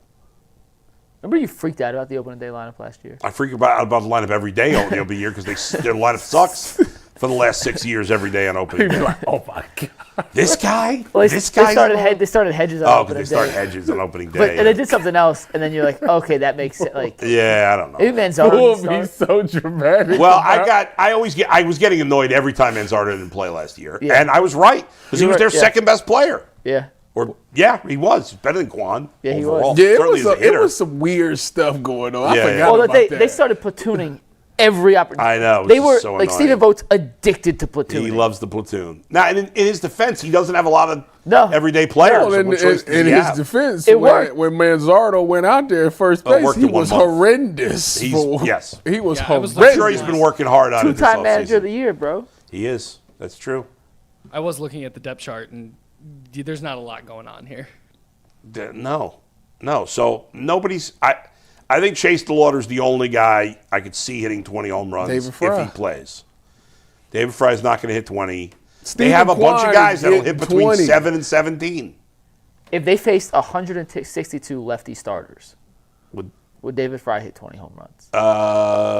no. So let me ask you. Maybe he would if there's This is probably a stupid question, but Yeah. I'm just looking here. Would you rather have 2 or 3 20-plus for home run hitters and everybody else hits maybe, like, we'll say 10 to 15? Or would you rather have 4 or 5 20 home run hitters and everybody else is still at their under 10 limit? 4 or 5. I'd rather have the 4 or 5 20-plus home run hitters. Remember, the Guardians have not – the last Guardians outfielder to hit 20 or more home runs in a season is retired. That's Michael Brantley. Well, Sad. That was – I want to comes say to an end this year when Stephen Kwan does it. CDL, baby. – I think DeLauder has a shot. Where'd Noel land? What's that? Where's John Kenzie? He got claimed on waivers, but By then he got Baltimore, cut then they again. cut him. I don't remember if he's on He coming home. – I don't remember where Come he is. on home. He might be with the Yankees. You want to see 20 home runs from an outfielder? As of mid-February 2026, he remains in the Baltimore Orioles organization, having cleared waivers and been outrighted to AAA. Okay, the Orioles. Yeah, the Orioles claim everybody on waivers. Okay. That's it for our Guardians talk for now. Let's see what we got next. Yeah, guys, if you want more Guardians talk, Ultimate Guardians is going to be coming back here at We'll some let you point. know. Yeah, we're Coming up working next on the month. date. Yeah, so you'll have Zach and Bull back for extra Guardians coverage coming here. Now we're going back to the Cavs, which was what we were supposed to talk about, guys. Y'all ready? What is your most surprising Cavs player this year? Cavs player, Cavs thing. Well, Yeah, you want to that's the start? question. Because you sent me an answer last night. So Yes. So my biggest surprise. In my mind, I was saying Jalen Tyson, but that's not what I said when I texted you. You can say Jalen The Tyson. biggest surprise is, to me, it's either Jalen Tyson or the fact that they traded Darius Garland for James Harden is the biggest surprise of the Cavs season. There is no way, if you would have told me a month ago that they were going to trade Darius Garland for James Harden, and in the bigger picture, both the trades they made, just to totally reshape this team. We've seen the Cavs do it in the past, but not like this when you didn't see it coming. Like in the LeBron years, you knew they were going to do something at the deadline. Last year, we knew they were going to go get a piece, not a star, but a piece, and they did with Hunter. But there was a chance, like for most of the year, we thought, well, the Cavs, this is who they are. How many times did you and Jason say, second apron, this is who they are? I'm shocked with you. They're the only team in the second apron in the league, and yet they dramatically changed the team, trading a 26-year-old for a 36-year-old, which normally would be a trade in the NBA that would get you crushed. In this case, the Cavs are being lauded for the deal. And so far, and it's a way too small a sample size, and 2 of the 3 teams they've played are trash, and the team they're playing tonight is trash. But so far, the Cavs seem like they might be a significantly better team. Time will tell. We won't know for sure till the postseason. But the trade for James Harden and essentially giving up on Darius Garland is, to me, the biggest shocker and a pleasant shocker in the Cavs season. Bleacher Report came out with their front office rankings. We kind of mentioned it Cavs yesterday. were 5th. Yeah, I Cavs were said 5th. CBS, but you're right. Yeah, Cavs were 5th. Moves like this is exactly why the Cavs are 5th. And Not we could afraid. argue, Kobe's had some moves that have worked and some moves that haven't worked. He's hit on some draft he's been picks. a He's mixed missed on bag. some draft picks. That's every GM. But when you look at the big picture of what some of these teams, especially a smaller market like Cleveland, has with the constraints to operate within, he's done an incredible job getting elite-level talent to Cleveland that weren't draft picks. Well, to be fair, and I give Dan Gilbert credit for this, you said constraints of a small market. He doesn't have those. No, but I'm just saying in free agency, you're not alluring the top free agents really to come. Right, not, but not from a financial the biggest constraint is being money willing to sometimes. spend, Yeah, and that's not an issue. That's not an issue, and they're the only second apron team in the league, which proves that Dan Gilbert's not afraid of some of the financial things that come along with that. That's right. But they've acquired, and Kobe's acquired Donovan Mitchell via trade, Jared Allen via trade, James Harden via trade, Dennis Schroeder via trade, Keon Ellis via trade. You could argue that Max Strus, outside of LeBron James, is the biggest free agent to ever come sign in Cleveland. That was under Kobe. Max Strus is the second biggest free agent signing? Not re-signing, but like actual signing. Yeah, I think you can make the case in the history of the Cavs. Max Strus. That's not Dwayne Wade. That can't be it. Look at the history of free agents that have They signed. They drafted Kyrie. They traded for JR. They traded for Kevin Love. Who else on that team? Did anybody was a free agent? Shump. Nobody. Acquired. They traded for Shump. They got JR and Shump in the same deal. Fry. Trade. Richard Jefferson. Trade. Yeah, but those guys weren't bigger than, I don't know how big Max Strus is. I mean, He signed a $64 million contract and had offers all across the league. But what has he done so far? I'm not saying I'm just saying in terms of like Kobe Altman has gotten players to come to Cleveland and agree to come to Cleveland. Shaq. What about Shaq? Was that free agent? I don't remember. But whatever it was, Shaq didn't get $64 million at that point. My point is, in terms of shock factor, I have a different one I'll get to in a sec. I cannot believe what they've done with this roster. And it is a testament to Kobe, the front office, the coaching staff for being willing to part ways with guys they invested a lot in. Yeah. And understand, hey, our ceiling is here. We need to get to here to validate what we've done. James Harden, Dennis Schroeder, Keon Ellis, these guys help us get to that level we at least believe can help us get to that level in a way that guys we had before. Donovan Mitchell hinting through intermediaries that he's not sticking around too long if they can't go helped push Kobe. Grease the wheels for sure. The biggest surprise of this season so far is the fact that Evan Mobley has fallen back. That was my answer too. That's the Nobody said Jalen Tyson? I was. Ant's gonna go. That was mine. Good. Because what's your take on Mobley? Because I'll follow up. Well, Evan Mobley coming into this season, there was no Darius, there was no Max, and we always said this team is Evan has to take that next step. It has to be Evan. Evan has to be the best player on this team for this team to get where they want to go, and he had the golden opportunity where they ran stuff through him. And it just completely collapsed to the point where now nobody's expecting anything. I mean, they expect him to be a great defensive player, but like that whole best player team thing, it's gone. But doesn't it feel like the Harden trade takes the pressure off now? Now it feels like he doesn't have to be the best player for him to win. I don't know, maybe we're just convincing ourselves of that, but it feels like, well, now they've got two guys. Oh, neither one of them's big, but because they have two superstars, I'm just saying, my thoughts of Evan Mobley coming into this season was he's gonna take over this year. He has to take that next step. He has to be this. He has to be that. And he completely didn't do none of that. And yet the Cavs still find themselves here with a chance to potentially be one of the top teams in the East. So to me, the biggest surprise is Evan doesn't necessarily have to be what everybody thought that he needed to be for this Cavs team to be well. And on top of that, they've been winning without him even on the floor. My biggest surprise was also the fact that Evan Mobley hadn't taken that next step forward. Because I have all the Evan Mobley stock. I've been talking him up as much as anybody across the Cleveland landscape, media, whatever. I had as much stock in Evan Mobley as anybody.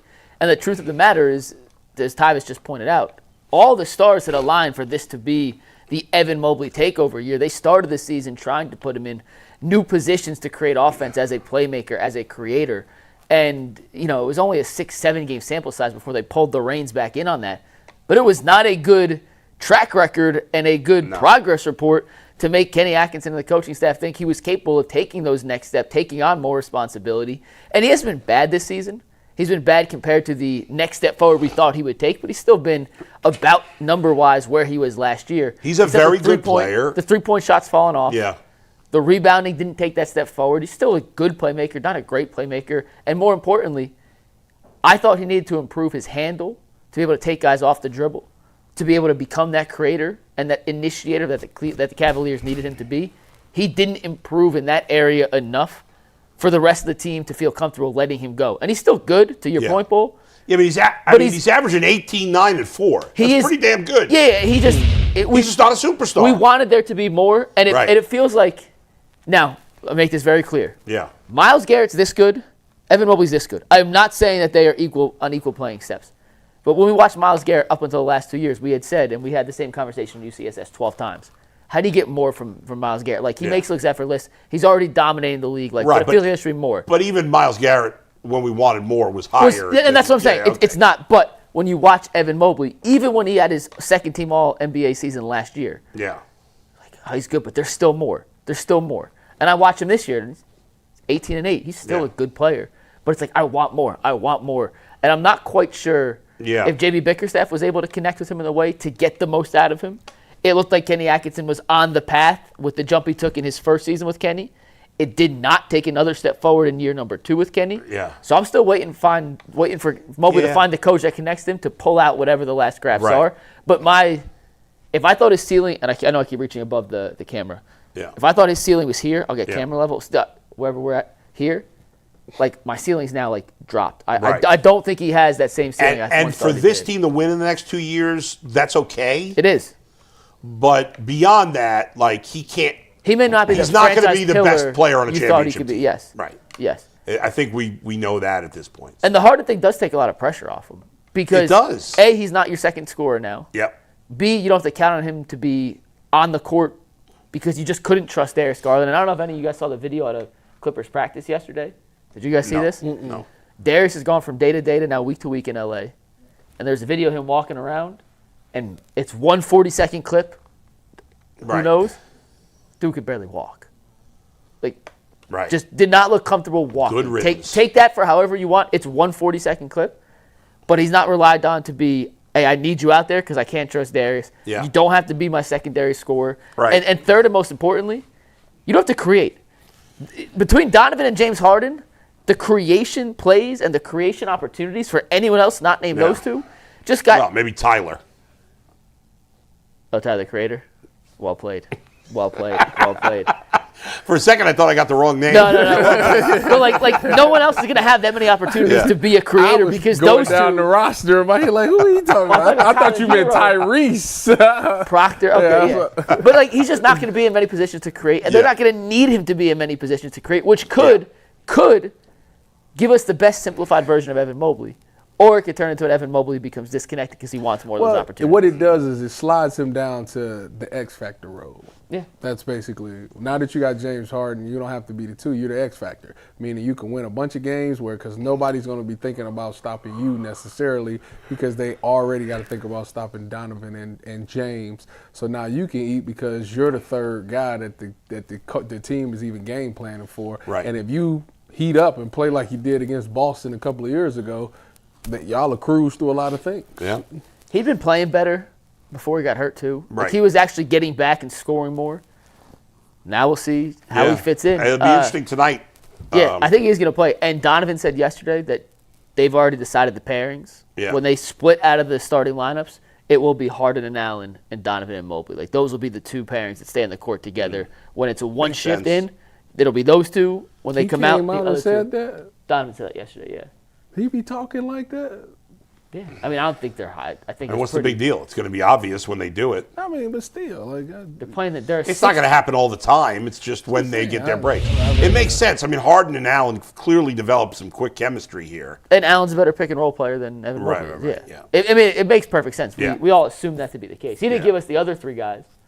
I don't know where Merrill's going to fit in. I'm not sure where Tyson's going to fit in. I'm not sure where the other ancillary pieces fit in when they do their. Yeah. I'm calling them shifts. Yeah. You call them rotations, whatever you want to call them. But yeah. By the way, I was talking with Dustin about Sam Merrill today. He says 100% Sam Merrill can dunk. I got video evidence he could dunk. Oh, yeah. Shout out to a few people who sent me. He said the reason he probably doesn't dunk in the game this was an argument. is because if he, what's it called when you hit the rim when you try to dunk? Stuffed. No. There's another term. I can't remember. Anyway, he don't want to like the chance that could happen if he takes the wrong step or whatever. He's probably not, obviously not an elite dunker. Hung? You get hung by the rim? Caught by the rim? Well, shout out to Lane Whitby, who sent me 2 videos Lane. Of Sam Merrill dunking. He says he watches every day from southern Idaho. So shout out to Lane. How does Lane have these videos? Done from his rookie year. Oh, I was like, I thought he had made the video himself. No. He sent me the link. Okay. But yeah, Lane from Southern Idaho watches every day. Sent me the videos. So shout out to Lane. All right, shout out Lane. Good man. All right, Anthony. Yeah, guys, we're not going to do a read here. Before Okay, let's skip a read. Let's go right to you a year 3 jump. Okay, so the Browns. Win totals or year 3? What are we doing first? Your choice. Year 3. Okay, yeah, let's do that first. All right, we'll do that first. Mike Hall. I mean, this is desperate times, folks. You know it's desperate times and a slow time of the year when we're going to debate who's going to have the bigger year 3 jump, Mike Hall Jr. or Zach Zinter. I mean, that's desperation. It's an important question. I don't know that it's important. It is. Well, I actually genuinely, I know we're kind of laughing about it because these two guys have done basically nothing in their first 2 seasons. The Browns need Zach Zinter to be a rotational player. Well, Zach Zinter is more important than Mike Hall. Based on what the Browns have done in terms of talent acquisition at this point, they believe that Zach Zinter has a better chance because there's no other option at the moment for Zach Zinter.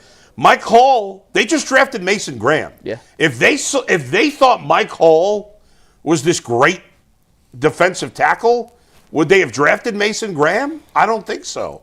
So to me, guys, it's easy. I have much more faith in Zach Zinter, the Buckeye.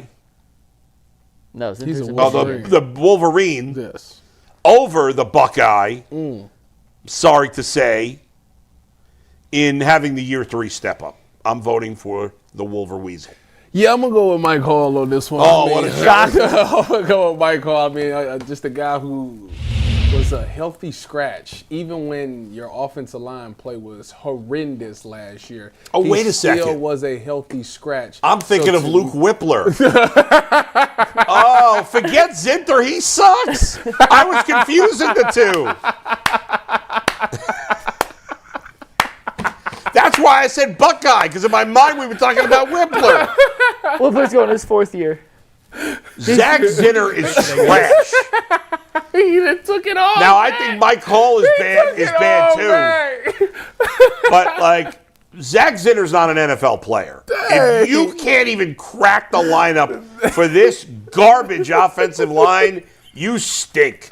Zach Zinter, no offense, you're terrible at football. You're better than me. You're better than Mikey McNuggets. You're better than Anthony. You're better than Steve. But that's about it. That's the list. All right? So you're out. You're done. You have no chance of getting better. I'll give Mike Hall a 3% chance. I'll give Zach Zinter a 0. So I have flip-flopping. Listen, wait. I got footwork. I could do it. Zach Zinter's my pick for this answer. I'm not even kidding. Your pick because that's what they need to happen, but that's not what's going to happen. So Zinter, everything I said about Zinter, I was thinking Whippler, by the way. Zinter came in under Andy Dickerson, and that was a disaster. Then they came in last year, fired our offensive line coach again. So he's like, now he gets to work with George Warhol. It's the offensive line. I'm not saying it's just. I'm just saying that the guy couldn't even get on the field. Andy Dickerson, Mike. What is it? Bloomberg. Yeah. Now he gets George Warhol, who we've heard from people comes with a lot. Two different coaches that he couldn't even. The most overrated he talk. Wasn't even. Listen. Jay has be dressed for the game. has poisoned the waters with his obsession over the offensive line coach. I'm just saying. He talks about. I know Callahan would fix everything. And then every time I say, well, he didn't fix the Titans, he's like, well, that doesn't matter. I get that. Listen, I'm trying to talk myself into this. Yeah. The Browns need Zach Zinter to be a player this year. That's what they need. They are not counting on him. Zach Zinter to be a player. They know he's done. It's over with. It's not a if. They need him to be a player this year. No, it's not going to happen.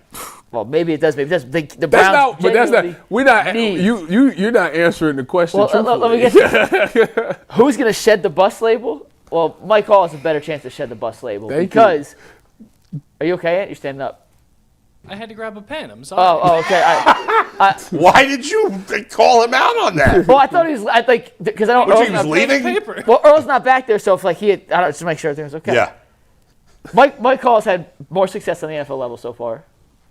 Injuries have been the biggest plague against him. Obviously, he had the issue as a rookie with some legal stuff, but got back. When he's played, he's had a couple flashes, but it hasn't been nearly consistent enough to not be labeled a bust after 2 years just because he hasn't played enough to prove that he's worthy of a second-round pick and their first pick in the 2024 draft. Zach Zinter's had a chance to play when he has. It has not looked good. They tried him at center. He hasn't played much. He's played 5 games. Started 5 games. I mean, that's less than Mike Hall, isn't it? That's what I just said. He hasn't played a lot either. Oh, yeah. And when he has played, it hasn't been good. I'm saying the difference. It's been garbage. Mike Hall is 2.5 sacks. Zach Zinter, I'm not sure. I don't think he's giving up 2.5 sacks, but it hasn't been good. They tried him at center. It wasn't good. Who has a better chance to shed the bus label? It's Mike Hall. Who do the Browns need to shed the bus label more? It's Zach Zinter because they have nothing else on the offensive line. I agree with that statement. Right. I think we're all in lockstep on that. I like Luke Whippler. Go ahead, Luke. I thought you're a good dude. I Are you sure? said about Luke. I think was Luke Whippler's thinking going to be Luke. fine as a center. Okay. I think he's going to be fine. Not amazing, but I think he's going to be fine. Better than Zach Zinter, who's a bum. It's unfortunate. It's not my fault. Anthony, you want to do a read, or should we just move on to the next Browns topic? Yeah, I'm gonna. We're going rapid fire through these topics. I like it. It's fine because actually, So- I get to talk soccer if we go through everything today Oh at the end boy. of the show. So Maybe I I'm should slow excited. down a little bit. slow it down on this topic because it's You know, if you're such a big fan, shouldn't you be calling it by its proper name? nah, because we talk enough football. I don't want to think about football. I'll call it soccer. Football. Football. Yeah, it's fine. This summer, Ted Lasso season 4. What a big risk they're taking, bringing that show back. It was perfect. They could have ended it just as it was. I'm so excited about So it, but mad I also never it's a watched that risk. show. Well, why don't you watch it now? He's coaching women's soccer now. Isn't that the? Yeah. Yeah. Why don't you watch it now? Your wife's never seen it either? Just get into it. Dude, it's so funny It's a good show. and sweet. I'm, Dude, it's so good. You got to watch it. That's like Breaking Bad. Like I never watched So it. watch that too. Breaking Bad's terrific. That sounds like the best show ever. It's terrific. But it's like, One of the best shows ever. Breaking Bad's really good. what is the best show ever? I mean, it would be on my top 5. It might be number 1. Sopranos. No. No. Top 5. The Wire. The Wire. I love The Wire. That's your number one. Either The Wire or Breaking Bad would probably be number 1. If I had to choose, it'd be tough. I love them both. The first season of The Wire might be the greatest season in television history of any show. Really? Yeah.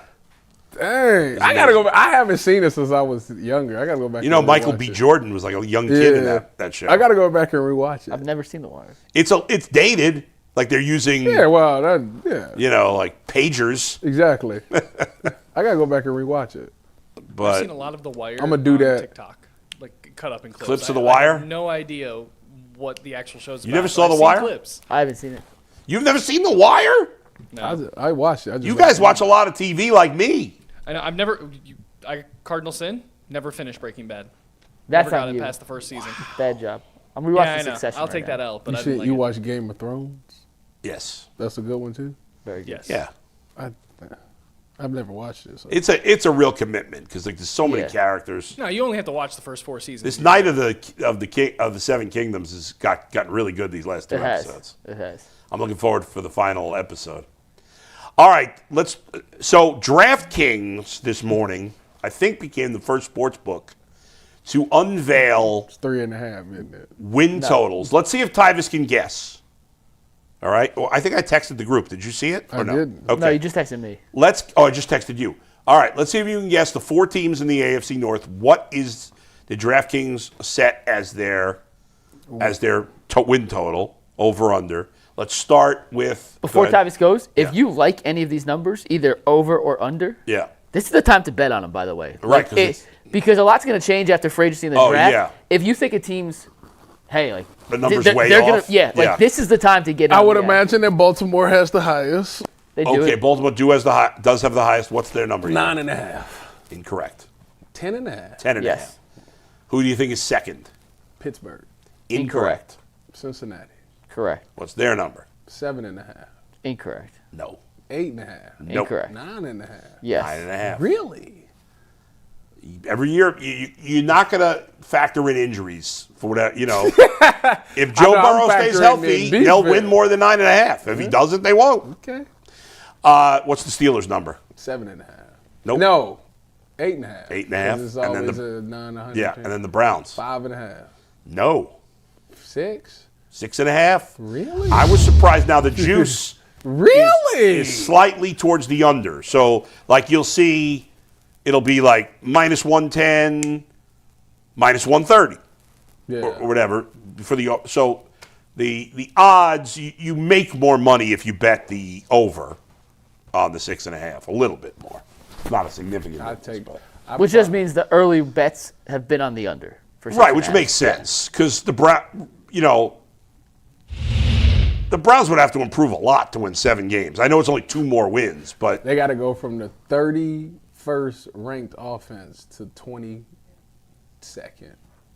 at least. Yeah. Probably somewhere, between 16 and 22, something like that. They might. They have to approach the middle of the pack offensively. Yes. To have a chance, and that's if the defense doesn't go backwards. Correct.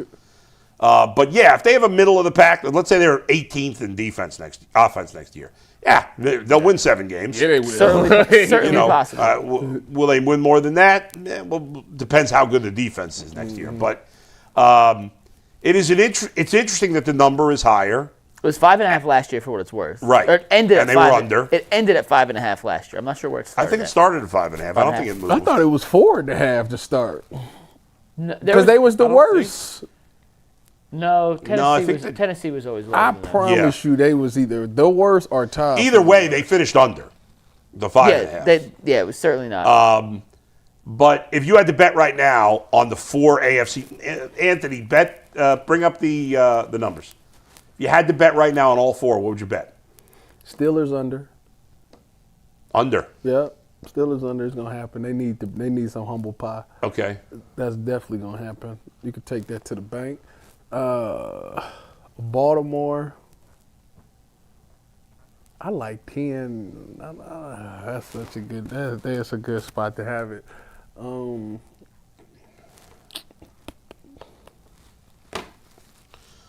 That's such a good 10. I'm gonna take the over. Okay. All right. Cincinnati, second year 2 under Al Golden's defense. They started to look better last year. I'm guessing Joe Burrow's probably gonna stay healthy. He's big if. Healthy, not. So probably healthy this year.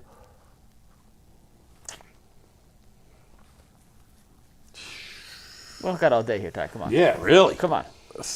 I guess I'll take the over. And Browns? Oh yeah, they got no choice. They gotta go over. So you got all the teams over except for the Steelers. Yeah. Mike. I have the Ravens under.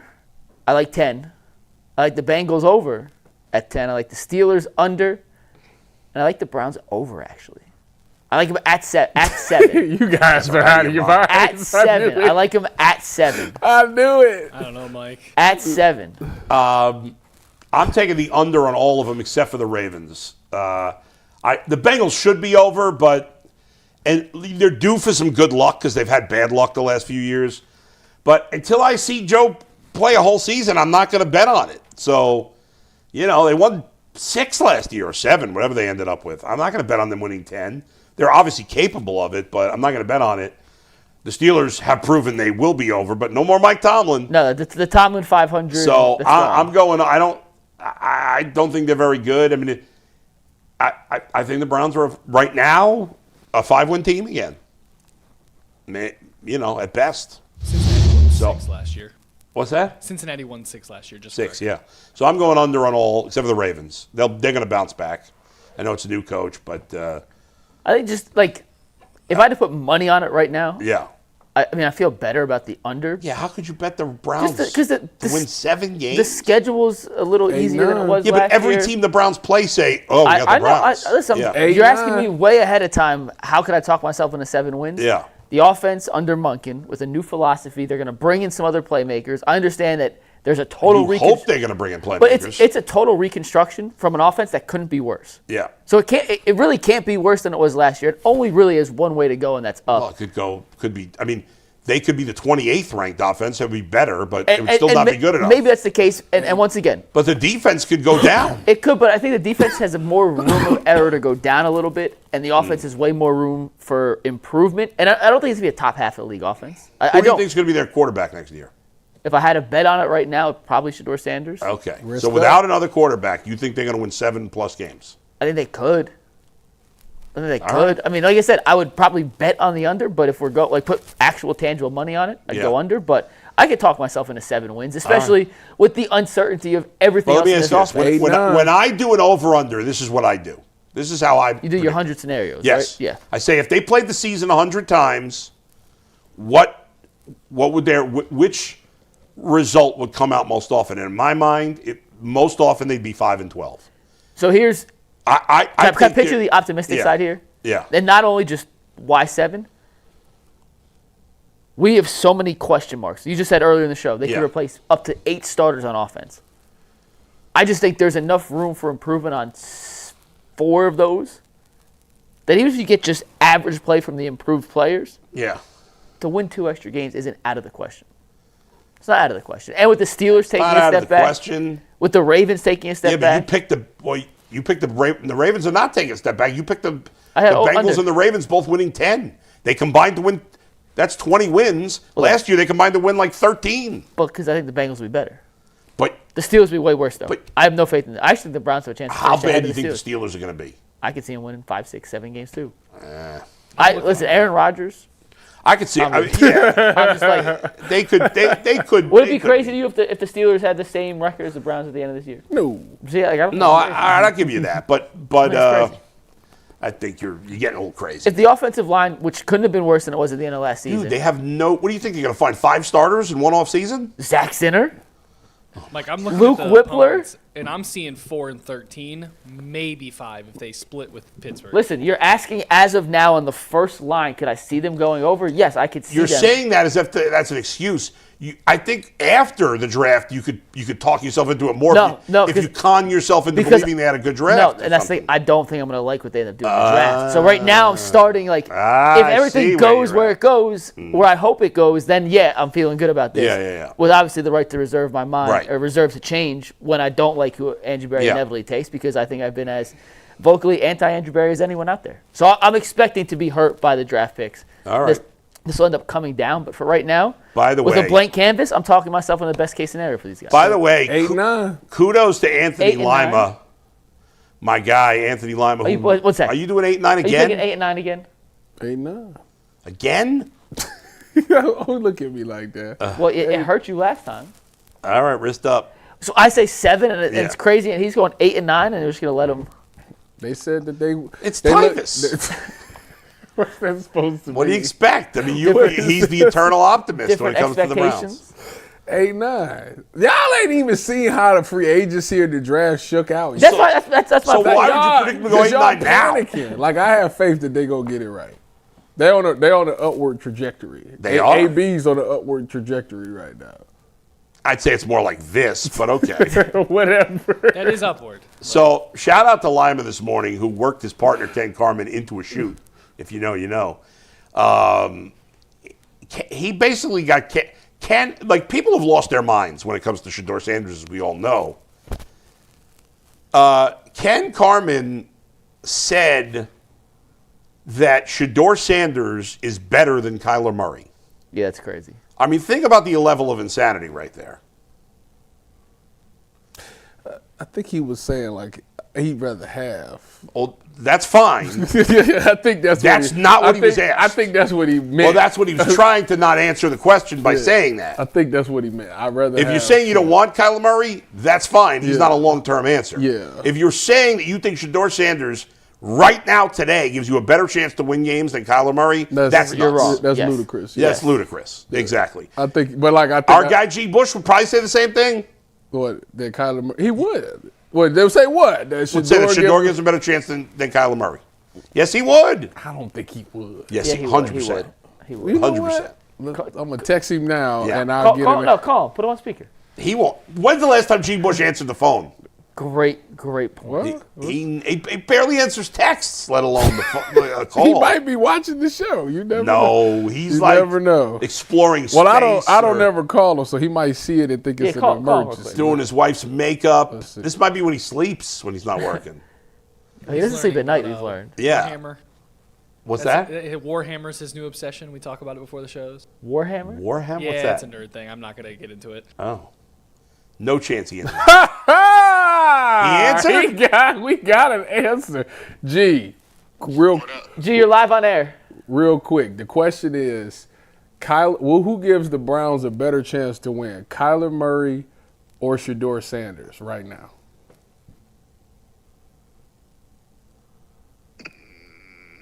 I ain't a Kyler Murray fan. Okay. I ain't messing with no Kyler Murray. I ain't no Kyler Murray fan. And I don't think he's very good. I'm going with Shedeur Sanders. There it is. Lost his mind. All right. Thank you, G. I told you. He said I'm impressed that he answered. Well, he kind of said the same thing. Sounds like he just woke up. He said the same thing Ken said. He's just not a fan of Kyler Murray. Fine. I don't want the Browns to trade for Kyler Murray. I don't think anybody does. But to argue that Shedeur Sanders gives you a better chance to win games than Kyler Murray, and I know Kyler Murray missed most of the last season due to injury, but Kyler Murray has had a level of success in this league. And let's not forget, it's not like he's been surrounded by tremendous talent in Arizona. Yeah, DeAndre Hopkins. At the end of his career. He was not at the end of his career. No, you're right. That's fair. But if this is his prime, he was like right here, going going down out of the prime. Trey McBride, now he has Trey McBride, but nothing else. You don't have Marvin Harrison and Michael Carter. Is his last name Carter? Yeah. Wilson. Wilson. Michael I'm about to say that's the running back. Yeah, and Michael Wilson had his first decent year this past year. Obviously, Marvin. Yeah, I'm not saying it's a bunch of scrubs there, but he hasn't been in his time there. It's not like they've had elite talent around. Well, everybody overall. in that division gonna be running the same offense, so yeah. Because Mike LaFleur is doing the same thing true. as Matt LaFleur, as Kyle Anthony, Shanahan. can you toss me another water? I got you. It's all Thank gonna you. be all Getting the out of my same seat. thing. All right, cool. Thank you. Yeah, that's right. You like to I check saw on what you just never know when he gets up. Yeah. So I don't think Kyler Murray. Ken Carmen and G. Bush have both lost their minds. I don't think it's smart for them to trade Kyler Murray. To be honest with you, unless they just believe in Ty Simpson. Oh, the Cardinals? Yeah. Well, I don't think they can Or trade Jacoby him because Brissett. His contract. No, they're not trading His Kyler contract's like a poison pill. So is Tua, but they're trying to get rid of him. Yeah, no one wants him. If they trade Tua, they can't trade Tua. I'd be shocked because they have to cut him. The contract's same with Kyle. Well, if I'm a team, why would I trade for Tua? First of all, I don't know why you would do it anyways, but why would I trade for Tua if I know if nobody trades for him, you're going to have to cut him? Right. Nobody's going to trade for him. The Vikings might. The Vikings should trade. No. The Browns should think about, and I never thought I would say this, and I know that the comment section is going to go through a blaze when I say this. The Browns should consider trading for Anthony Richardson. I can't believe I'm saying really? that. Y'all know how I feel about Anthony Richardson. You think he has a chance to be a good player? I think he fits what Todd Monken is looking for. So does Malik Willis. Yeah, but I'm not a huge fan of them 6 feet quarterbacks. I don't really like that. Willis is bigger than 6 feet. Well, what's Shedeur? He's 6'1", 6'2", right? That's what Malik Willis is listed at. I feel like Malik Willis the same is height. 6 foot. I'm not a fan of it. I'm really not. 6 feet. Zach Jackson yesterday said he thinks Malik Willis is way more talented than Shedeur Sanders. Do you agree or disagree? What do you mean by that? He said from like a skill standpoint. He's more skilled than Shedeur Sanders. I think the only thing he got over Shedeur right now is probably arm strength. I saw a crazy stat. Hold on, let me pull this up. I think accuracy-wise, I think Shedeur Sanders is much better than Malik Willis because that was a huge thing for Malik Willis coming out. But I think you're talking about lining up and throwing and mobility. His mobility is way better than Shedeur's. Right. Outside of those two things. You want to hear a crazy stat? Those are two pretty big things, though. Crazy stat from Mike Renner. Yeah. Malik Willis is 13 of 15 for 456 yards and 2 touchdowns on deep passes of 20-plus air yards with the Packers. Insane stuff. It's a very small sample size, but obviously. 13 of 15 for 456 yards and 2 touchdowns. Small sample size, but how many times he's throwing 20-plus air yard passes? I mean, he's only played 6 games. Right, that's what I'm saying. So, but 13 any stats with him are going to be small sample strength size. and mobility. Now, again, he had way more talent in Green Bay than the Browns had here. Yeah. You know. But the reason I say the Anthony Richardson thing is because the reason I didn't like Anthony Richardson coming out is because I didn't think he played enough ball. I thought that he was very young. He had a lot to grow. You're right. Coming into It's the been a NFL, disaster in it's been the Indianapolis. exact same thing. I think now he's had time to sit back, watch the game, see how it goes. And I think if you get with the right coach, I don't think him tapping out of the game, that would never happen again. I think that. What do you think the players, his teammates, were thinking when that happened? He's out of his mind. Yeah. I would have, First of all, it's the head coach's fault. To be honest with you, I would have blew a timeout. I would have just called a timeout. Yeah. You ain't coming out the game. Yeah, what are you doing? Yeah, like what are you talking about? Tapping your helmet to come out? No, I would have just called the timeout, and you gonna stay in there and run this play because you enabled it. And now it looks a bad look for everybody. So it's only the quarterback that can't do it, right? Or right. no? Yeah. Yeah. Receivers do it all the time. What's happening, man? Yeah, you're the quarterback. And they probably called a run play. If a quarterback on your team did that, is he dead to you forever, or could he come back? I would say he young, and I would you give him a chance to come back. Yeah, he gets one. Yeah, that's one chance. Yeah, but what was his reason for coming out? He was tired. He said he was tired. That's That's the point. See, wasn't that's what I'm saying. It was after a scramble play. They should have called timeout. He should have never took him out the game. He should have just called timeout. Let him get here. You're gonna get this 5 minutes because it's gonna be a TV timeout. So you're gonna get this 5 minutes. Catch your damn breath. Get in there and run that play. You crazy. I mentioned before that I was listening to that Mina Kimes Field Yates podcast, and they were talking about the Browns a little bit. They were talking about teams that needed quarterback. And when he was talking about the Browns, he said, probably the smart play for the Browns is to wait and get somebody in the draft either this year or next year or whatever. He goes, but you hired an older coach. So because they hired an older coach, it makes me think they may be more aggressive at quarterback because usually if you're going to rebuild, you're going to get a younger coach. And so I think there's this sense from Jimmy some said they people got to win. that they got to win. There's pressure to win. And if that's the case, Mac Jones was the answer. Or Malik Willis. I'd rather have Malik Willis than Mac Jones. Malik Willis is less proven than any of the guys. Right. I don't have faith that he's any good, but he's thrown less passes in the NFL than Shedeur. Yeah. He wasn't even a first-round talent. No, he's a third-round pick. Well, neither was Shedeur.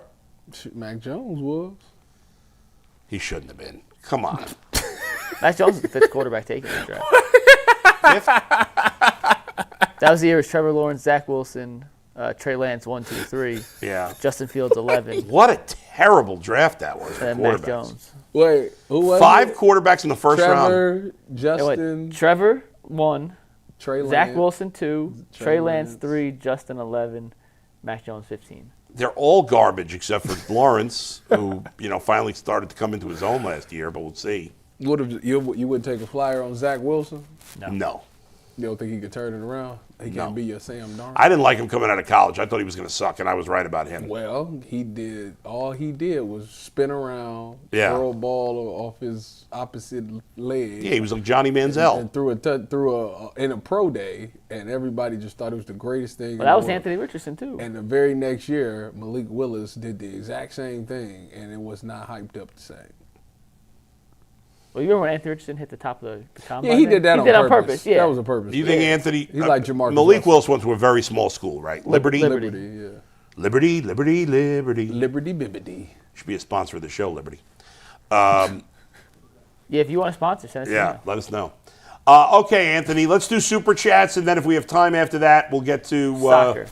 Your favorite sport, soccer. Is soccer your favorite sport? Yeah, I've played it since I was 3 or 4 years old.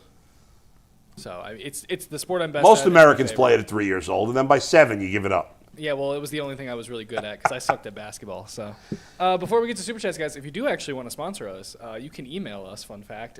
Steve, want to throw that up there? UCSS at WKYC.com. You want to sponsor the show? Let us know. We'll Let's hook you go. up. We'll try and do our best here. We got a couple Instagram DMs asking how to do it. Send us an email. That's the email. I got an email. I'll mention the guy's name tomorrow because I don't remember off the top of my head. I got an email from a guy who has a band. Not your guy, but I can't remember his name. I'll bring it in tomorrow. And he was like, he wanted us to do advertising, like for the and I'm like, well, listen, I just can't do that. I can't make that decision solely. And he's like, and so we were talking about like, him paying me to give him some hype on social media and stuff. So everybody's looking for an angle right now. But I'm going to give him a free plug. He doesn't have to pay me tomorrow for his band. But no, but we can't do an advertisement for $75. Sorry. I'll listen to the band for free. I love Yeah, listening to music. I got to find out about this band. I need know more the name. details. What's the name of the band of Ashi? Ashi, right? Beartooth. Yeah, That's Bear Tooth. Ooh, Bear Tooth. hilarious. Which they just announced they finished their newest record. All right. So Aaron was look forward listening to it because he's into heavy metal right now. What do you think? He does pretty good. They're good. He's like, Columbus natives. Shout out. You Yeah. ever heard of Stone Temple Pilots? of course. Everybody's heard of I have Pilots. not. My STP? my co-host is mad at me in Yeah. Columbus because I never heard of him. T-Bone? T-Bone. I'm on T-Bone side here. Never heard of him. Well, they're a band from the 90s, right? They might be like Never heard of. They was playing me songs. I'm like, never heard of it. I in don't my think life. it's. Why would it be that odd that you've never heard of them? Because we like to play the game where it's like, Yeah. because to me, I say, well, there's no way this band could be that famous because if they was that famous, then would've my heard of culture would have heard of it at some point. I would know something Right. from them. And he's like, oh, everybody knows them. So it's like, well, let me hear a song. Because maybe I know the song, but I just didn't know it was them. I don't know. Is Stone And I Temple Pilots that went big? down their No, whole they're not that thing. popular, but- And I was like, Like, who did he compare him to another band in terms of popularity? no. But it was like when we was talking about Limp Bizkit, I was like, do I know them? Oh. He Wait, goes, Did you not know Limp I said, Bizkit? you know how I knew who it was? Yeah. It's like they made the Undertaker song Keep Rolling. I think who's bigger, Stone Temple Pilots or Limp Bizkit? Probably Limp Bizkit because new metal is such its own brand. I don't of think metal. either is like a huge that everybody would know them. I don't know. Go watch Woodstock '99 Break Stuff performance. It literally got like the whole thing shut down. Yeah? Go watch Yeah. the documentary on Netflix. What It's was really good. what'd you listen to as a kid? Tupac? Of course I listened to Tupac. I listened that was the rap and joke, R&B. yeah. Why would I? What do you mean? I don't want to assume. I'm gonna. Please. Okay, so I grew up Please listening do. to like you listen to Meatloaf. R&B? 90s R&B, yeah. Okay, Alicia Keys? so why would you know Limp Bizkit? Because it might have been on like a movie I watched, Oh, a yeah. video Also, game new I metal played, or takes a something lot of like that. inspiration from hip hop. It's like Okay, yeah, the yeah. anthem Things by like that. Green Day. Like that's a random. Why would I know that? Well, I played Madden. It was on Okay. Madden. It was Yeah, a cover song. or if it was in Exactly. a sports movie or something. right. Yeah. So like I would have heard of it. Yeah, right. Also, Ty, you're a fan of Linkin Park. That's also new metal. So Well, Linkin Park is that's different. yeah, Park that's goes another hard. level. Yeah, I just say that's different. I think Jay-Z did a song with Linkin Park. Do you know Korn? Korn? Korn? I've heard of them, but Yeah. What's the song? See, I this- couldn't Falling tell Away you a From Me song is by Korn. coming. What was that? I said I couldn't name a. I've heard of Korn, but I Falling couldn't tell Away you a From song. Me is one of their popular ones. What I is don't that? listen to 'em. I gotta listen to it after the Have show. you heard of the Insane Clown Posse? ICP. Look. Do you like Insane Clown Posse? No. What's What are the people that go to their concerts called? The Juggalos. The And here's the Juggalos. thing. Have you ever These people are out of their Have you minds. ever No, heard no, of Gwire? I saw them Yeah, live last yeah. year. I've heard of them. They I be know last like them. night? they be like cutting I saw them stuff live off All right, and well, it give be me- blood shooting. I like out. 90s R&B too. What was your favorites growing up? Let's see if I know them all. 90s R&B. Like a little Lionel Richie? That ain't no 90s R&B. Or 80s I'm about R&B. to say Also, I like how you said that. Dancing on the ceiling. 90s R&B. Oh, what a feeling. Oh, terrible I'm trying singing to right think there. who would be. It's I like- can't even have name seen one. Gwar live. They were performing at one of the stages Gwar? at Sonic Temple, and Yeah. I walked past them. It's Did you take a white T-shirt to do the blood stuff? No, I didn't actually watch Yeah. the whole set. I was nasty. watching. Aaron wants to go. Aaron wants to go see Chicago this summer. He wants to go to Guns N' Roses or Twisted Sister. I don't know. All these Twisted bands. Sister. We're not These gonna concerts take at it. Blossom, the prices are ridiculous. Tell Aaron if he Yeah. wants a good concert experience to start going at his age. Yeah. Do not go to Blossom. We'll find him some shows that might interest him at the Agora and Globe. Yeah, but the big bands that we know are not there. I can give him some You recommendations. heard of? I know somebody's. I coming do June like 10th. Chicago. Have you heard Chicago. of Keith Sweat, Of course. Jodeci, Yes. but I couldn't- John B? what's his biggest song? They don't know. If I heard it, I bet you. Don't know about this here. Don't listen to. Doesn't sound familiar. what All right, guys, I got don't some know. super chats. Let me get That, some you ain't super never. chats Oh, from you Tyvis know or it. You something. I definitely might know if I heard it. Go ahead. All right. All right, so Joey says Bull GNC has nothing good for you. All that is way too processed. Please try the Pro Mix brand. Best on the market. Let me know. Pro Mix. Let me write that down. As I'll someone write who down used to Pro work at Mix. GNC, yeah, Gotta find the something. flavors are good though. Okay. Skilly says, "What are some activities that you're looking forward to after you lose all that weight, Bull? Maybe a little golf." Playing basketball. I hate golf. I will never play golf. I think we need to take time. Playing basketball, playing softball, and just running, jogging, and for a while, I like 10 years ago when I had lost some weight, I actually did a couple of 5Ks, and I loved it, and I loved training for them, and it was so much fun, and so that's what I'm looking forward to, and just little things like, I do so much with my son, and I coach the team, but there's little things at practice that are harder for me to do, just everything being easier. But mostly playing softball and basketball. That's what I'm looking forward to doing. And then lifting with me and Tyvis. And lifting with Mike and Tyvis, yeah. I'll join in on that. I got to get back Anthony. to it. James Mace says, I think Donovan will have a 2006 D-Wade playoff run this year in the playoffs. That would be sweet. Woo! One of the greatest playoff runs ever, and it kind of gets forgotten and lost in the shuffle. Yeah. But that, because a lot of it was free throws. Shit. Yeah, right. Wade in But, 06. oh my good, go watch some of the highlights. The peak Wade and D-Wade, Shaq. incredible. D-Wade in 06 Incredible. he was on. It's cold. Put a team on his back. Yeah, he did. And his wife is even colder. You like Gabrielle Union? All right, guys, I got two from Bill Rodewalt. Watched every Malik Willis snap from 2025, jumps off the screen, and I would take him over Mendoza, watch the tape. And then he also says, Bull, 2 years post-op, hit him up for tips. You know appreciate that it, would Bill. mess up the whole draft if the Raiders Raiders? signed Malik Well, Willis. the Jets would take Mendoza in a heartbeat. It really wouldn't No, mess up. the Raiders would trade out of the pick if they were going to do Well, that. but I'm just Yeah, saying, yeah. yeah. It would mess up the draft, in my personal opinion. Yep, it's not going to happen. Not at all.